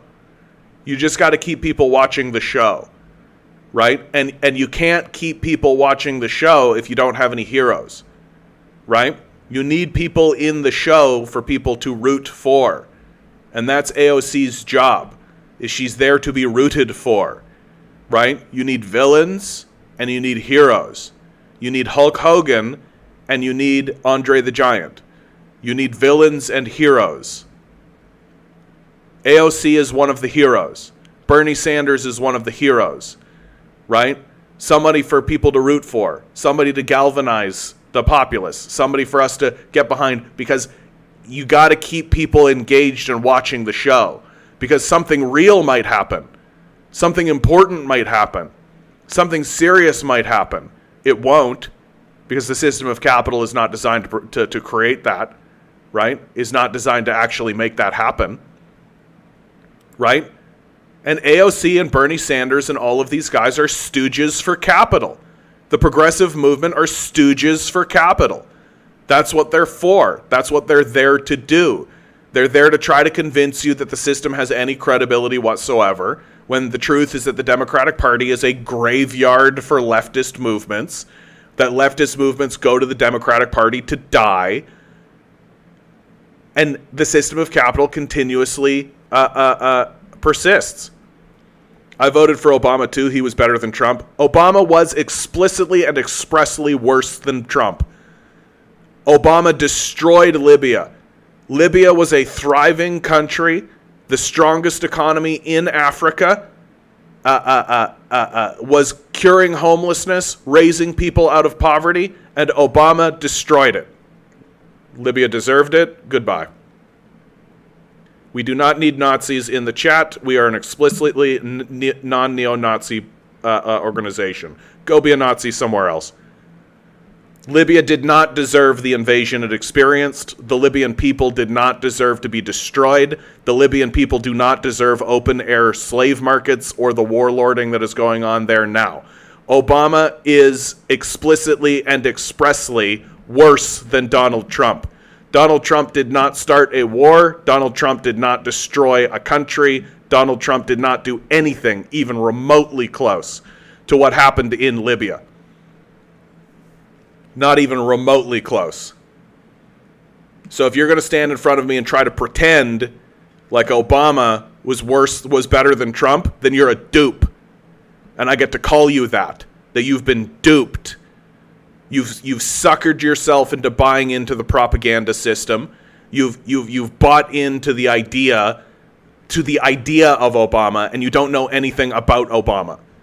You don't know any of his policies. You don't know anything that he's done. The man literally destroyed a country, tore it in two, ripped it apart.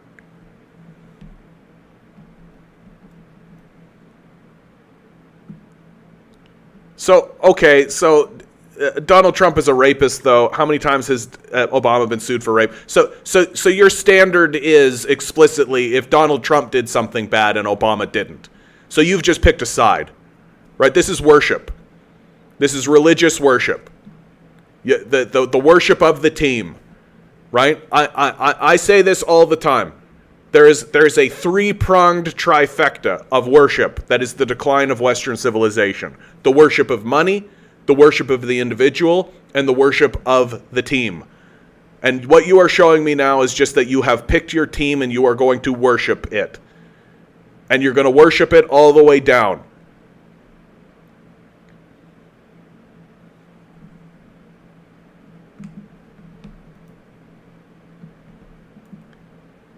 Yeah.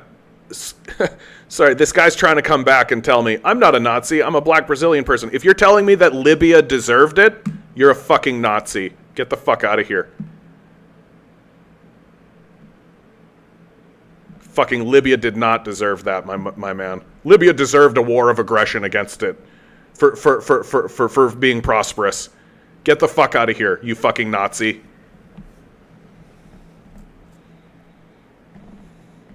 Yeah, exactly. Killing millions of brown people equals okay. Donnie T grabbing the pussy.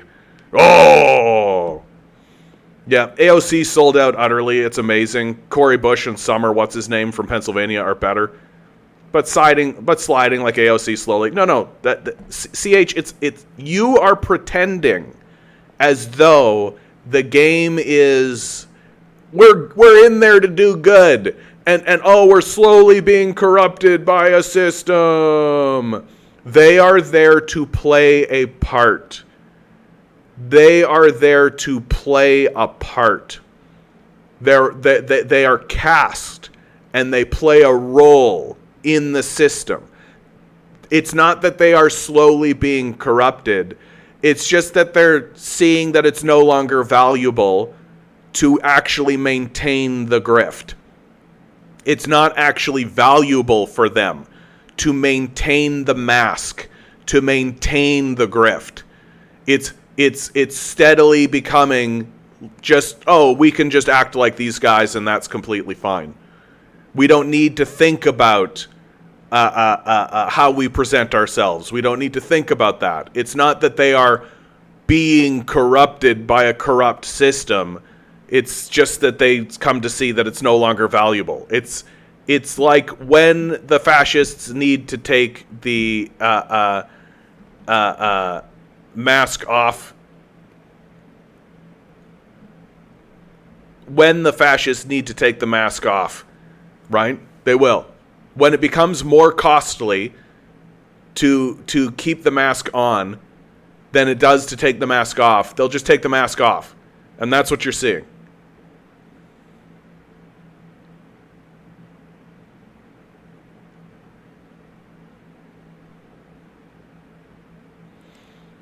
Well, Foon. Okay, Sithy Foons. I worship Christ, and I believe we need to help the poor. That's what Christ would do. Well, what did Christ do? Did Christ vote blue no matter who?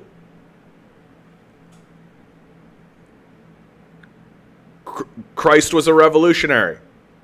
Christ said, sell your possessions and give your money to the poor.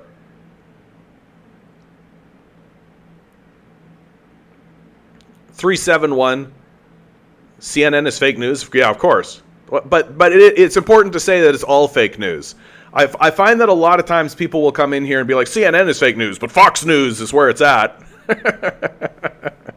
Like, if it's owned by these corporate power structures, it's all fake, right? Like, they're making it up.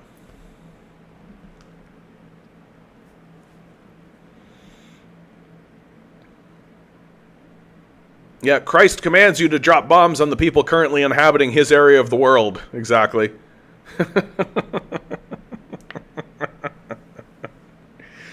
Like, the story of Christ is the story of a man who was going around helping the poor, helping the needy, helping the disenfranchised, spreading wisdom, giving people advice, talking to the mass of the people, feeding them, clothing them, helping them with their sickness.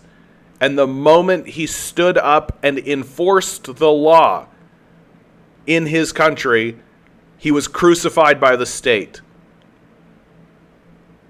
That's the story of Christ. And that then he resurrects in a very clear message of, you can kill the man, but you cannot kill the message. And the message of Christ is very simply, he said it out loud: love your neighbor as yourself. Love the Lord your God with all your heart. And he didn't say, love your neighbor as yourself unless they're gay or trans or black or Republican. He said, love your neighbor as yourself. And he didn't say, love the Lord your God with all your heart unless the Lord your God is articulated in a different culture differently somehow. He said, love the Lord your God with all your heart. That's the message. Is to love your neighbor. Is to make sure that your neighbor is doing well. Is to make sure that the people around you are doing well. That's the message that Christ was crucified for.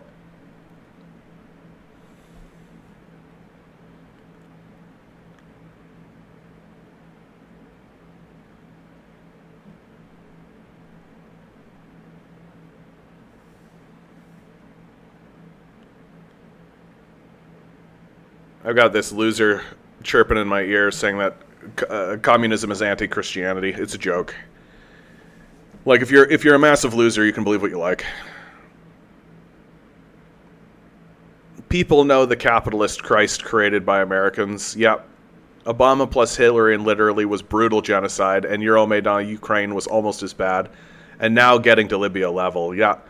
The crazy thing about what's going on in Ukraine is that it looks like the Ukrainian power structure is basically going along with it. That's what's crazy to me. Like, I used to stream to TikTok, but they banned me off TikTok. I got banned on TikTok for talking this way, and which makes sense because TikTok is owned by NATO, basically. Like, it's controlled and operated by NATO, and they're not going to allow people like this. Yeah, TikTok also has better ways of banning people, right? Like when we talk about McCarthy's what's going on with the McCarthy scare, right? TikTok is the forefront of that. It's the tip of the spear. It's literally NATO operatives who control the servers, right? And they're simply not going to allow communists on their platform. But very straightforwardly, very straightforwardly, they're not going to allow communists on their platform. And so what you're ending up with on TikTok is essentially stupidity, just rampant stupidity, because you're not allowed to stand up and say, oh, hey, these are fraudulent claims. Like, this isn't true. And if you do stand up and say that, then you get banned, right?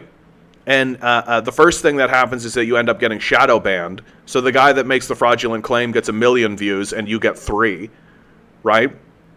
And then eventually, as you begin to gain steam, and eventually as you begin to gain prominence, they'll just ban you.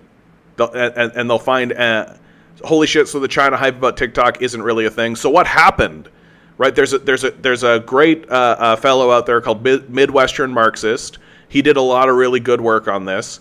So China was forced, if TikTok wanted to continue operating in America, they were forced to sell their servers to Americans. That happened under Trump. So a company named Oracle, which exists in California,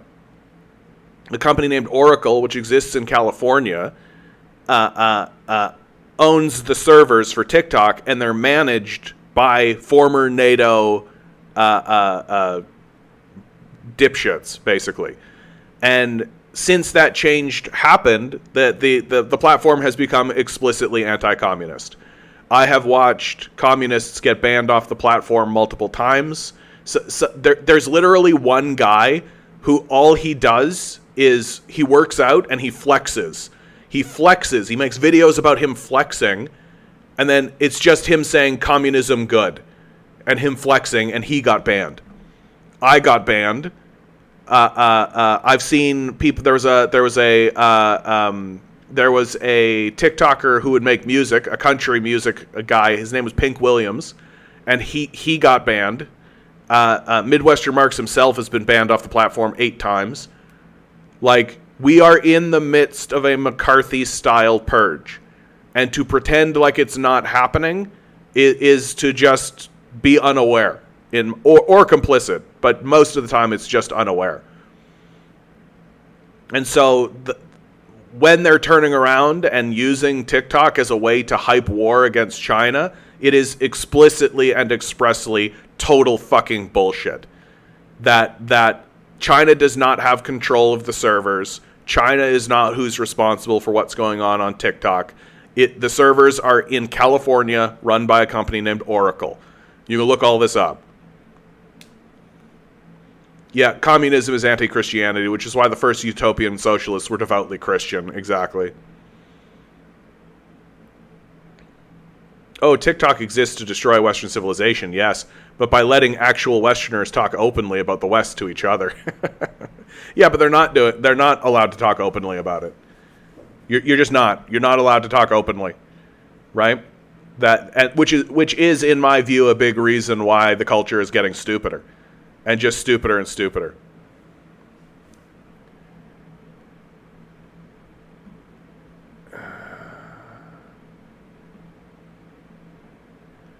You know, it's the people who get banned and then come back to complain about being banned who are the biggest losers.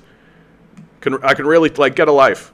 I can really tell. So, Sithy Foons, is there any way you and I can have a conversation? The only way that I do that, because I don't believe in the whole debate bros culture thing. I don't. You get into a situation with a person where it's like the debate bro, right? And at best, you end up with one person who knows something and one person who's dumb. And the person who's dumb, that's usually Vosh or Destiny, just gish galoshes and vomits all over the place and makes himself look like an idiot, right? I don't know why these people are popular. Because they're boring, mainly. And so if you want to talk to me, I have a Patreon down below. If you donate a single $1, it gets you into my Discord, right? And through the Discord, I will have a conversation with people. But, yeah, everybody says that, my man. Yeah, I understand, and I'm telling them how to do it. That's how you do it. You donate $1 to my Patreon, gets you into the Discord, and from there we can organize something and have a private conversation. That's the process. But yeah, I don't just talk to random people, because 95% of the time they just end up being kind of a Nazi. No, I should say like 45% of the time they end up being a Nazi, and then the rest of the time they end up not knowing anything about the subject. So it's not really a debate. It's not really a conversation. It just kind of ends up being me doing this with a person interjecting. It's like, okay, well, just write your questions out then.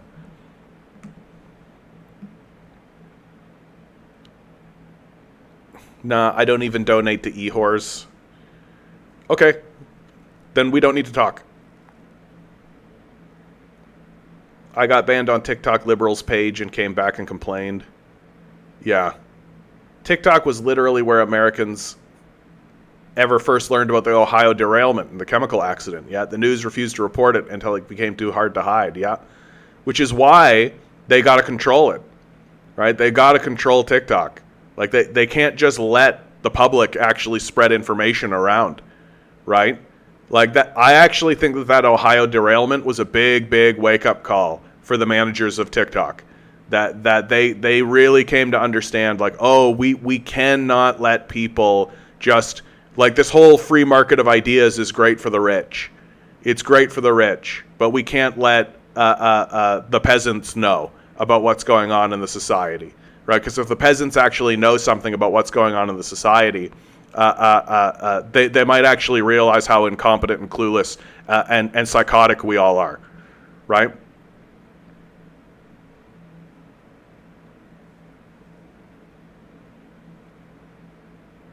Yeah, everybody starts knowing nothing, and they should sit and be quiet and listen to the people who do. With a machine sponsored by ISIS execution video with a mache sponsored by Raid Shadow Legends. Yeah. We don't have capitalism anymore, though, real markets. We have these giant tech companies whose stock keeps going up during a disastrous pandemic. I don't actually care for this techno-feudalism argument, because I think it'll be adopted by the psychopath class in order to say, we need to get away from this techno-feudalism and do capitalism again, right? Like, that's what's going to happen. That they're going to cheerlead capitalism, and they're going to say, capitalism is the answer, not techno-feudalism, capitalism. And so we if we keep getting into this sort of ridiculous pattern, right, of capitalism coming in and then collapsing back to feudalism, and then capitalism coming in and then collapsing back to feudalism, and then capitalism coming in and collapsing back to feudalism. So the solution is to stop the cycle and to move through it and to get into socialism.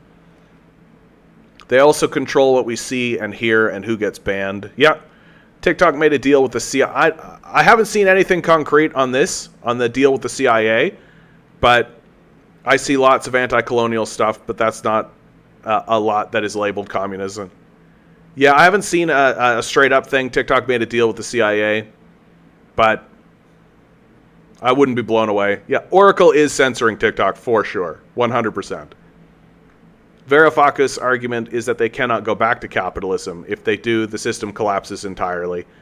I mean, they'll try. Like, that's not going to stop them from trying, right?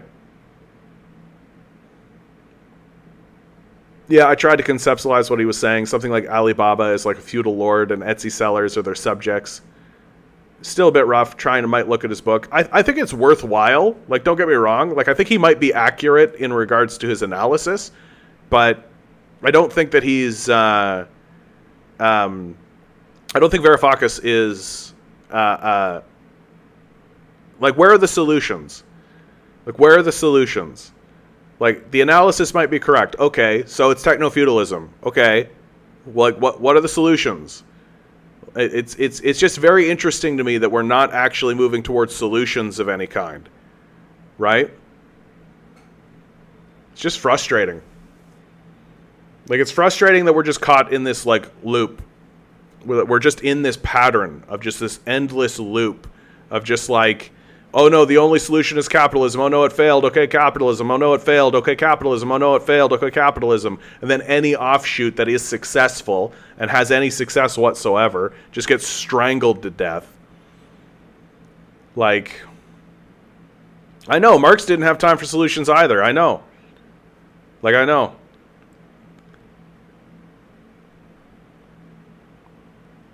Yeah, imagine being a consumer, but the shit you're allowed to buy is first vetted by a Christian council. Yeah, exactly. Like,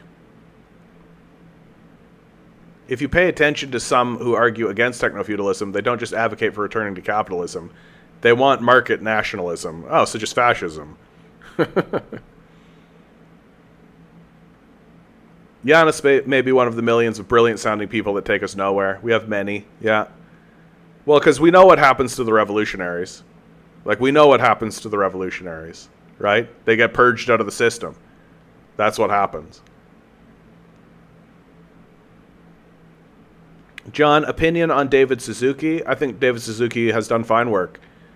Like, I wish that he was a real revolutionary, but I can tell that he wants to be.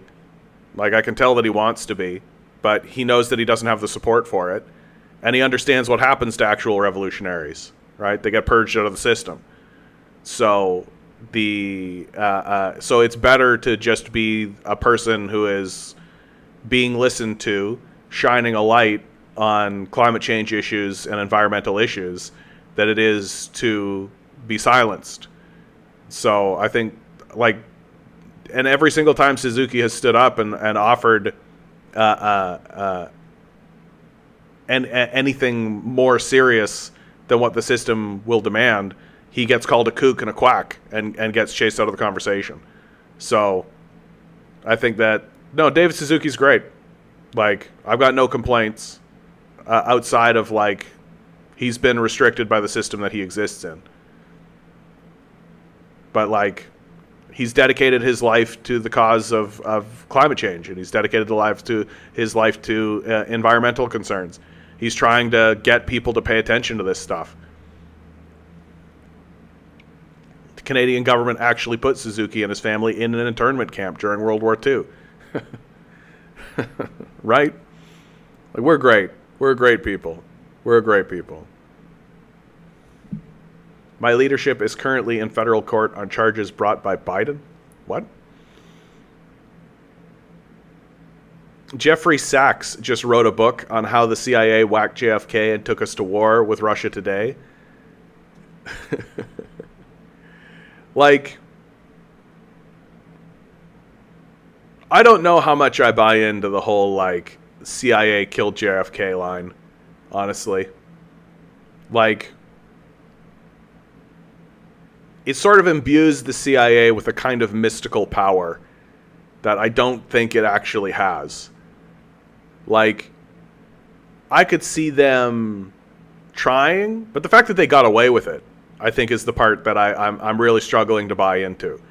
Like, I'm struggling to buy into the idea that the CIA managed to assassinate the President of the United States and that they just walked away clean. Like, I just don't think that that's how that actually would go down. Like, I don't buy into that. And because, again, like, it sort of says that the CIA back in the 60s is this, like, super-powered monolithic force of that's able to assassinate world leaders successfully and get away completely scot-free. Just seems unlikely. The only solutions will come from China, Vietnam, Cuba, a few mixed economies with strong cultural roots.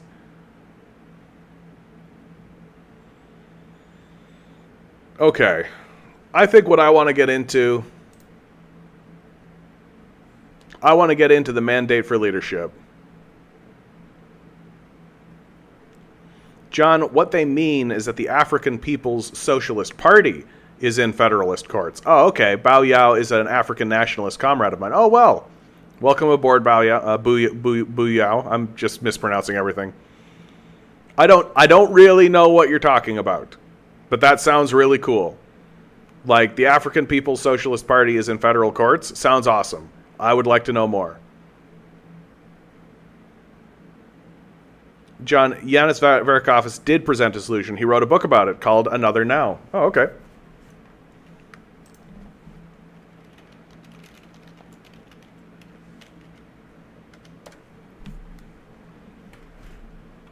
Another Now.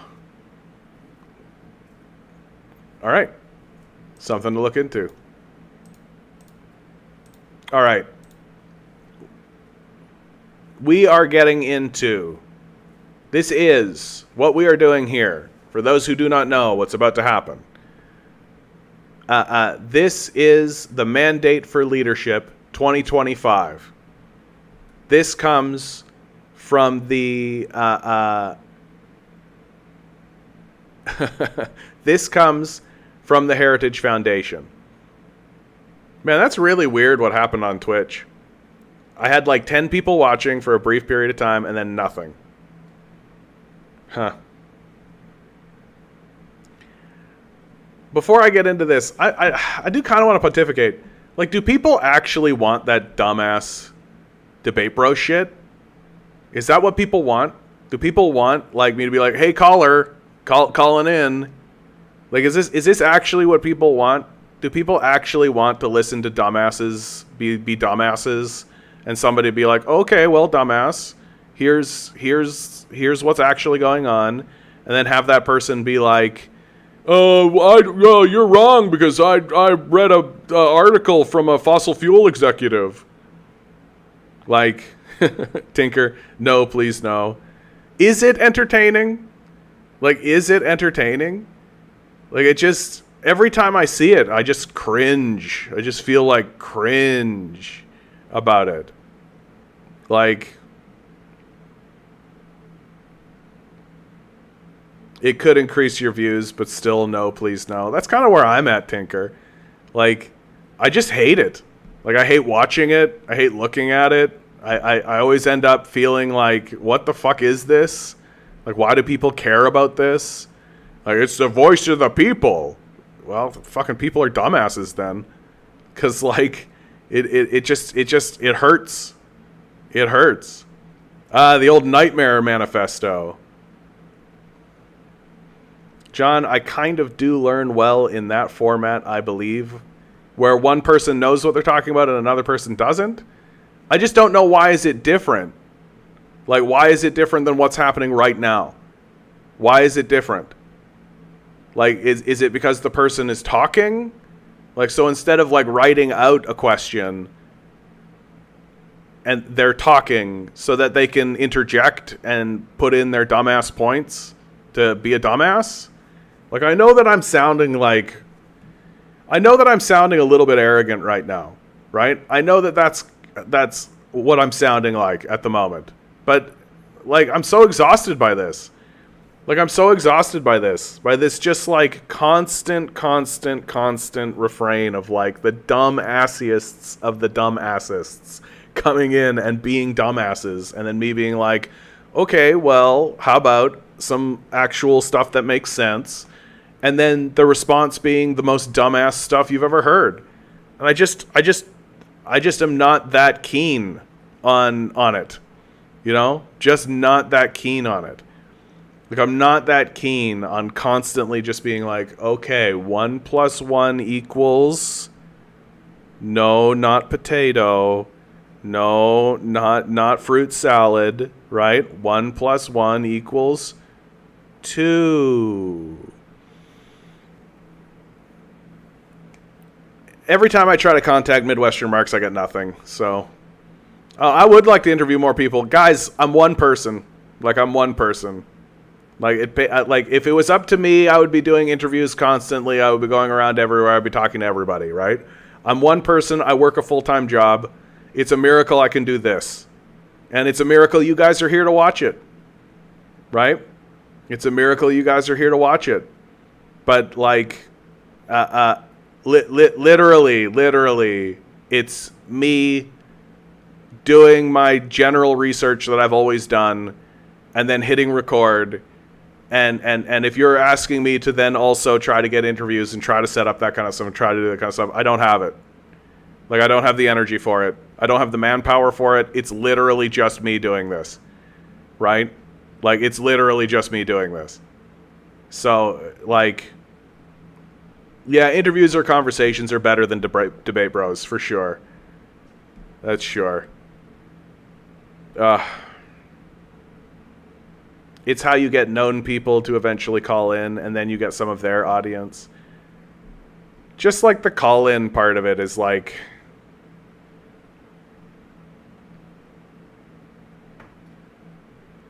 Yeah, I don't know, dude. I don't know, Mikhail. I don't know. They might just have a straight-up policy of, like, not responding to that kind of question, which makes sense. Like, they're trying to build their own thing, you know? Like, and I can respect that. Ah, thank you, Booyah. That's kind of you. Okay, let's get into this. But before I do, good opportunity. Like, share, subscribe, hit the bells, hit the whistles, do all the stuff. You guys know what I'm talking about. Tell people I exist. Tell people I exist.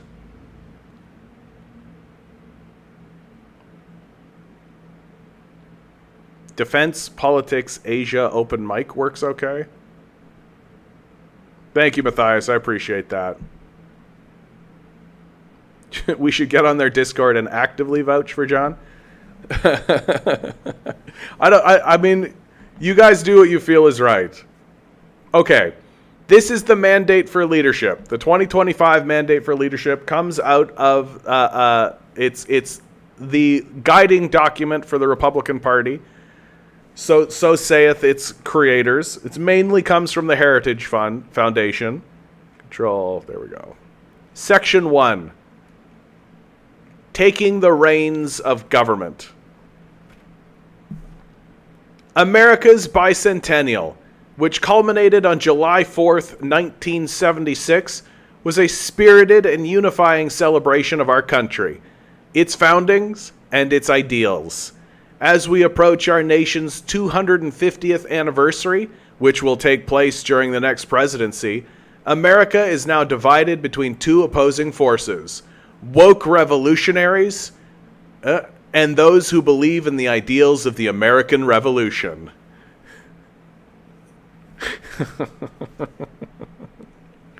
So, everyone's a revolutionary, right? Like, everyone's a revolutionary. It's woke revolutionaries or those who believe in the ideals of the American Revolution. The former believe that America is, and always has been, systemically racist, and that it is not worth celebrating and must be fundamentally transformed, largely through a centralized administrative state.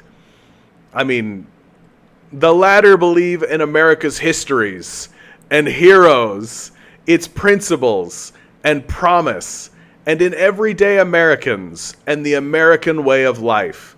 They believe in the Constitution and Republican government. Conservatives, the Americanists in this battle, must fight for the soul of America, which is very much at stake. Just 2 years after the death of the last surviving conventional convention delegate, James Madison, Abraham Lincoln warned that the greatest threat to America would come not from without, but from within. This is evident today. Whether it must be mask and vaccine mandates, school and business closures, efforts to keep Americans from driving gas cars or using gas stoves, or efforts to defund the police, indoctrinate school children, alter beloved books, abridge free speech, undermine the colorblind ideal, or deny the biological reality, there are only two sexes, the left's steady stream of insanity appears to be never ending. Dude, I gotta tackle all of this. I do. Whether it be mask and vaccine mandates, school and business closures. So this is all vaccine stuff, right? Like this is, yeah, exactly. While burning copies of Mouse, exactly, right? Efforts to keep Americans from driving gas cars or gas stoves, right? If you deny the existence of climate change, then you can believe what you like. Efforts to defund the police, because we all know it's everything is too expensive unless it's cops. If it's cops, we can fund it infinitely. If it's anything else, too expensive.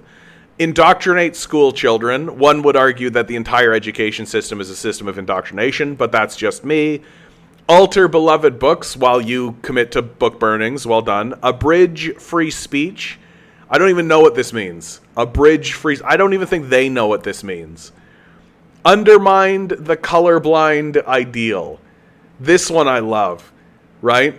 Undermine the idea that you can't just hand wave away racism. That you can't just be, oh, I don't see color, right? Or deny the biological reality that there are only two sexes. This is my favorite one. This is the one that set off because the biological reality, there are only two sexes. The biological reality is that there are more than two sexes. Like, that's the biological reality. That this is the thing about the trans conversation that kills me the most, is that all of the Republican and conservative types are just like, a boy's a boy and a girl's a girl. It's like, no, there's a lot of different things going on. Like, there's a lot of different things going on, right? That, like, differences can occur in your sexuality, biologically. It does happen. It can happen. It will happen. Like, what are you talking about? The left's steady stream of insanity appears to be never ending. I mean, if your worldview is that there is no such thing as systemic racism, that there are only two sexes, that we can burn fossil fuels eternally and forever with no consequences whatsoever, then yeah, I suppose that anybody standing up and saying none of that is true does seem to be insane, right? The next administration must stand up for American ideals, American families, and American culture, all things in which, thankfully, most Americans still believe. Highlighting this need, former director of the Office of Management and Budget, Russ Vought, writes in Chapter 2, the modern conservative president's task is to limit, control, and direct the executive branch on behalf of the American people. At the core of this goal is the work of the White House and the central personnel agencies. Article 2 of the Constitution vests all federal executive power in a president, made accountable to the citizenry through regular elections. Our founders wrote, "The executive power shall be vested in a president of the United States of America." Accordingly, Vought writes, it is the president's agenda that should matter to the departments and agencies, not their own. Yet the federal bureaucracy has a mind of its own. Federal employees are often ideologically aligned, not with the majority of the American people, but with one another, posing a profound problem for Republican government. A government of, by, and for the people. As Donald Devine, Dennis Kirk, and Paul Dans write in Chapter 3, an autonomous bureaucracy has neither independent constitutional status nor separate moral legitimacy. Byzantine personnel rules provide the bureaucrats with their chief means of self-protection. What's more, knowledge of such rules is used to thwart the president's appointees and agenda. As Devin, Kirk, and Dan's write, managing the immense bureaucracy of the federal government is impossible without an understanding of the key central personnel agencies and their governing laws and regulations. Many of these laws and regulations governing a large, underworked, overcompensated, and unaccountable federal civilian workforce, these guys just hate it if people, like, get paid and are having a fine time, right?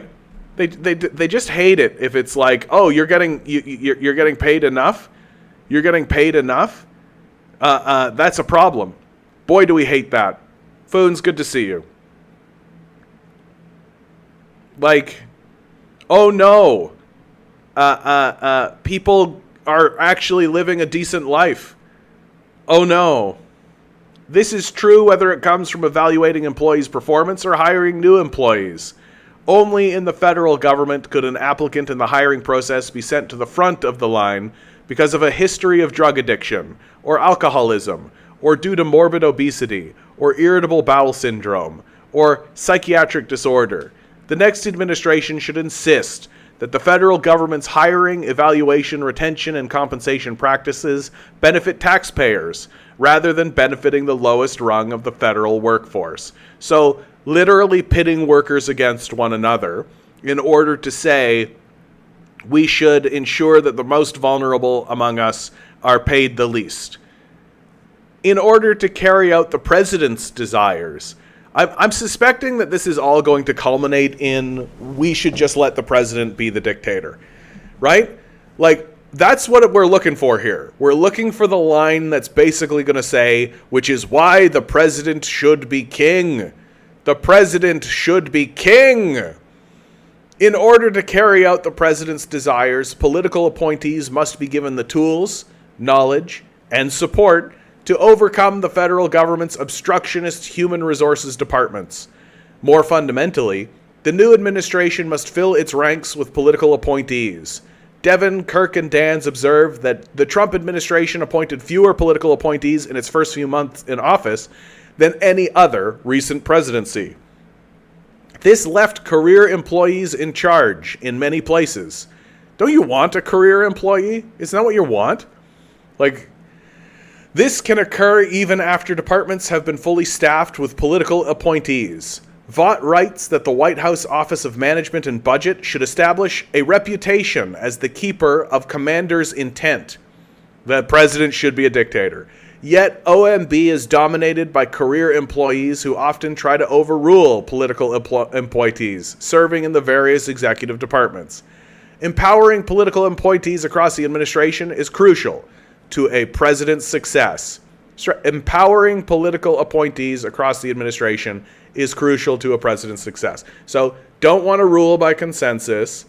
Don't want to rule by getting everybody on the same page, right? Don't want to respect any of the heritage or lineage or any of what's going on around you. You just want to blow everything up, put your own people in, and get them to tell you to do what they're told. Above all, the president and those who serve under him or her must be committed to the Constitution and the rule of law. This is particularly true of a conservative administration, which knows that the president is there to uphold the Constitution, not the other way around. If a conservative administration does not respect the Constitution, no administration will. In Chapter 1, former Deputy Chief of Staff to the President, Rick Dearborn, writes that the White House Counsel must take seriously the duty to protect the powers and privileges of the President from encroachments by Congress, the judiciary, the administrative components of departments and agencies. Equally important, the President must enforce the Constitution and laws as written, rather than proclaiming new law unilaterally. Presidents should not issue mask or vaccine mandates, arbitrarily transfer student loan debt, or issue monarchical mandates of any sort. Legislature makes the laws in a republic, not executives. Oh, okay. Good for them. You know what? I gotta say, good for them, right? Not proclaiming new law unilaterally. I'm proud of you, Republicans. Well done. You stepped up to the president must be a dictator position, and then kind of just stepped back down and said, no, The legislature makes the laws in a republic, not executives.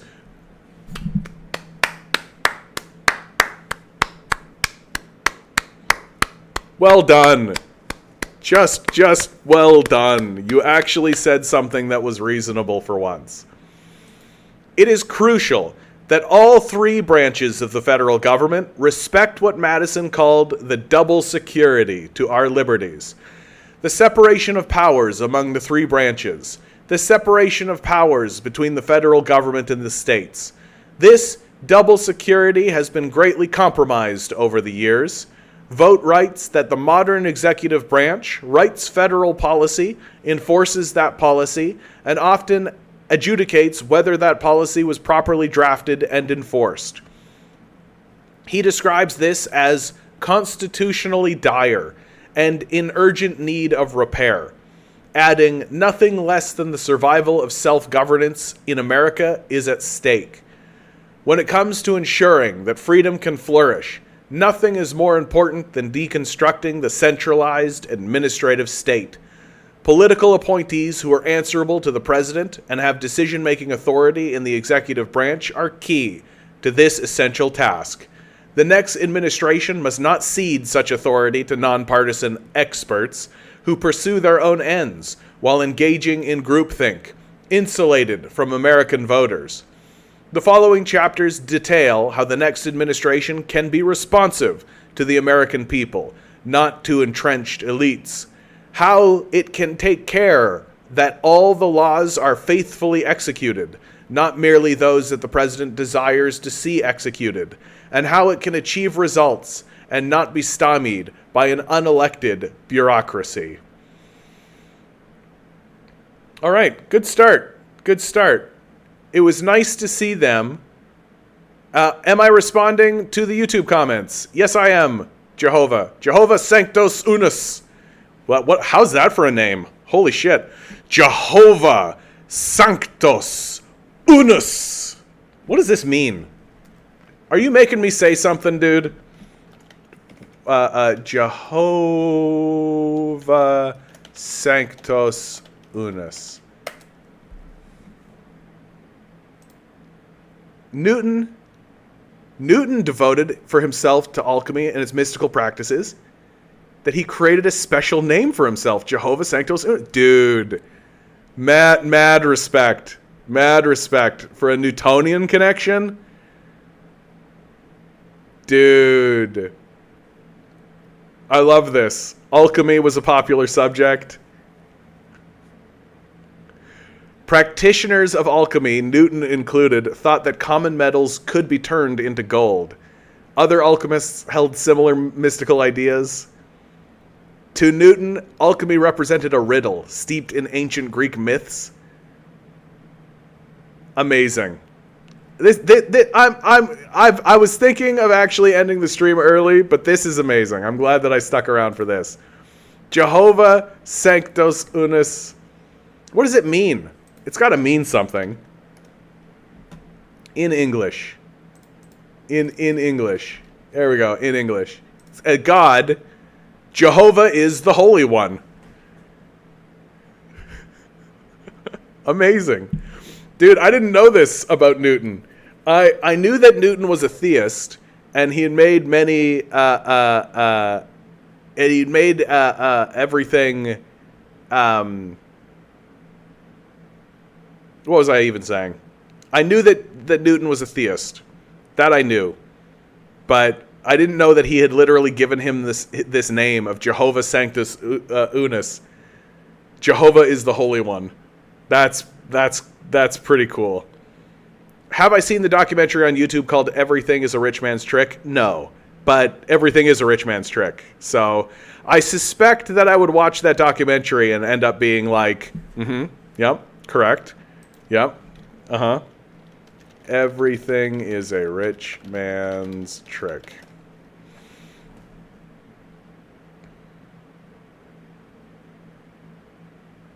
I mean,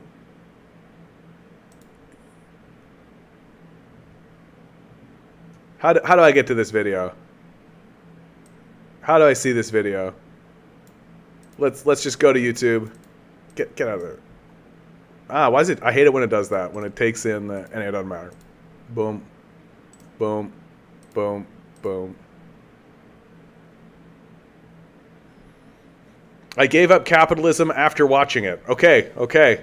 This is a 3-hour documentary, man. 3.5-hour documentary. We're gonna put that over there. We might pay attention to that. Like, just give me a quick synopsis on this, mate. Like, is this straight up like 9/11 trutherism? No, we've got a second recommend. Very good. I mean, I'm definitely in for some conspiracy theory, right? I'm definitely down for some conspiracy theory. Like, one of the things that I think I need to be clear about, right, is that I think people come in here and they think that I'm going to be kind of more on the conspiracy side of things. I'm actually more or less a conspiracy skeptic. Like, I'm willing to have discussions about conspiracy and I'm willing to engage in that conversation, but I don't really buy into most conspiracies. The only real reason I keep my toe in that pool is because of things like MK Ultra, is because of the CIA, basically, that I was told growing up that, oh, CIA is it's all conspiracy theory and all that kind of stuff, but like a lot of it ended up being true. Like a lot of it, the CIA itself has come out and been like, yeah, we did that stuff. Yeah, we had a torture program. Yeah, we were doing that stuff. And so that's kind of kept my toe in that pool. But especially when it comes to like JFK or 9/11 trutherism, I don't think that you can actually successfully pull off a conspiracy like this and have it be kept a secret. I just don't think that's possible. Like, I think that it comes out somehow.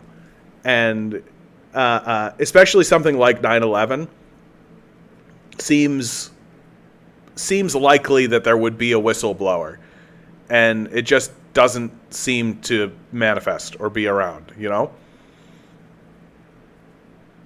It's mostly talking about how the CIA and Nazis worked together and how they were in the middle of things like killing JFK and aiding the perpetrators of the 9/11 bombings. So yeah, it is like 9/11 trutherism and all that. And I would like to watch a documentary about how the CIA and Nazis worked together.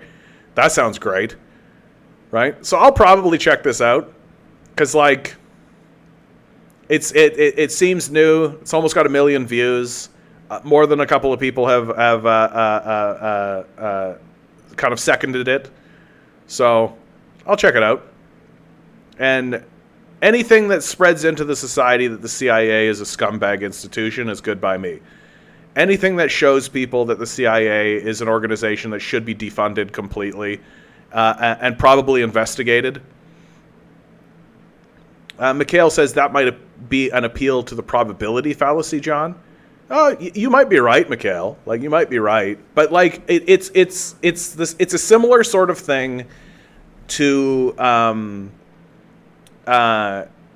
it's a similar sort of thing to why I'm such a skeptic about like the Holodomor, for example, right? Like, something on that scale, of that organizational scale, you would need to have big discussions about it, right? It would be very, very, very difficult to keep such a thing secret. It would be very, very difficult to not have open discussions about it, which is the number one reason why I'm a skeptic about it. Because it's like, where are the bureaucrats? Where's Stalin? Where is anybody talking about this, right? Like when we were doing the when the British were doing the Bengali famine, right? They talked about it. It was well known. It was discussed. When the residential school systems were happening, when the Holocaust was happening, right? There were discussions. They were talking about it. We can see that they were talking about it. And so something like 9/11 is a sort of it's an organizational feat. Like, you need to be organized. Like, you don't just pull this shit off, you know? You don't just like improv it. That there is actually like an organizational aspect of it that requires the inclusion of hundreds, if not thousands, and in the case of some of these accusations, millions of people, right? And like you're telling me that with all of that organization going on, and with all of these people and all of these positions being structured and put in, nobody, just straight up nobody, is actually talking about it. We don't have a piece of paper. Nobody's writing anything down. There isn't just a general understanding of communication. Things are just happening. That's where I kind of step down. Like if your pitch to me is that they just did it, I get pretty skeptical of that. It could just as easily be an appeal to probability to say it's probably the CIA who done it. I mean, I think you're right in all cases, Mikhail. Like this is what we're doing, right? We're trying to find out what's true, right? And like all I really have, like when you're first investigating, when you're first starting, all you really do have is your hunches, right?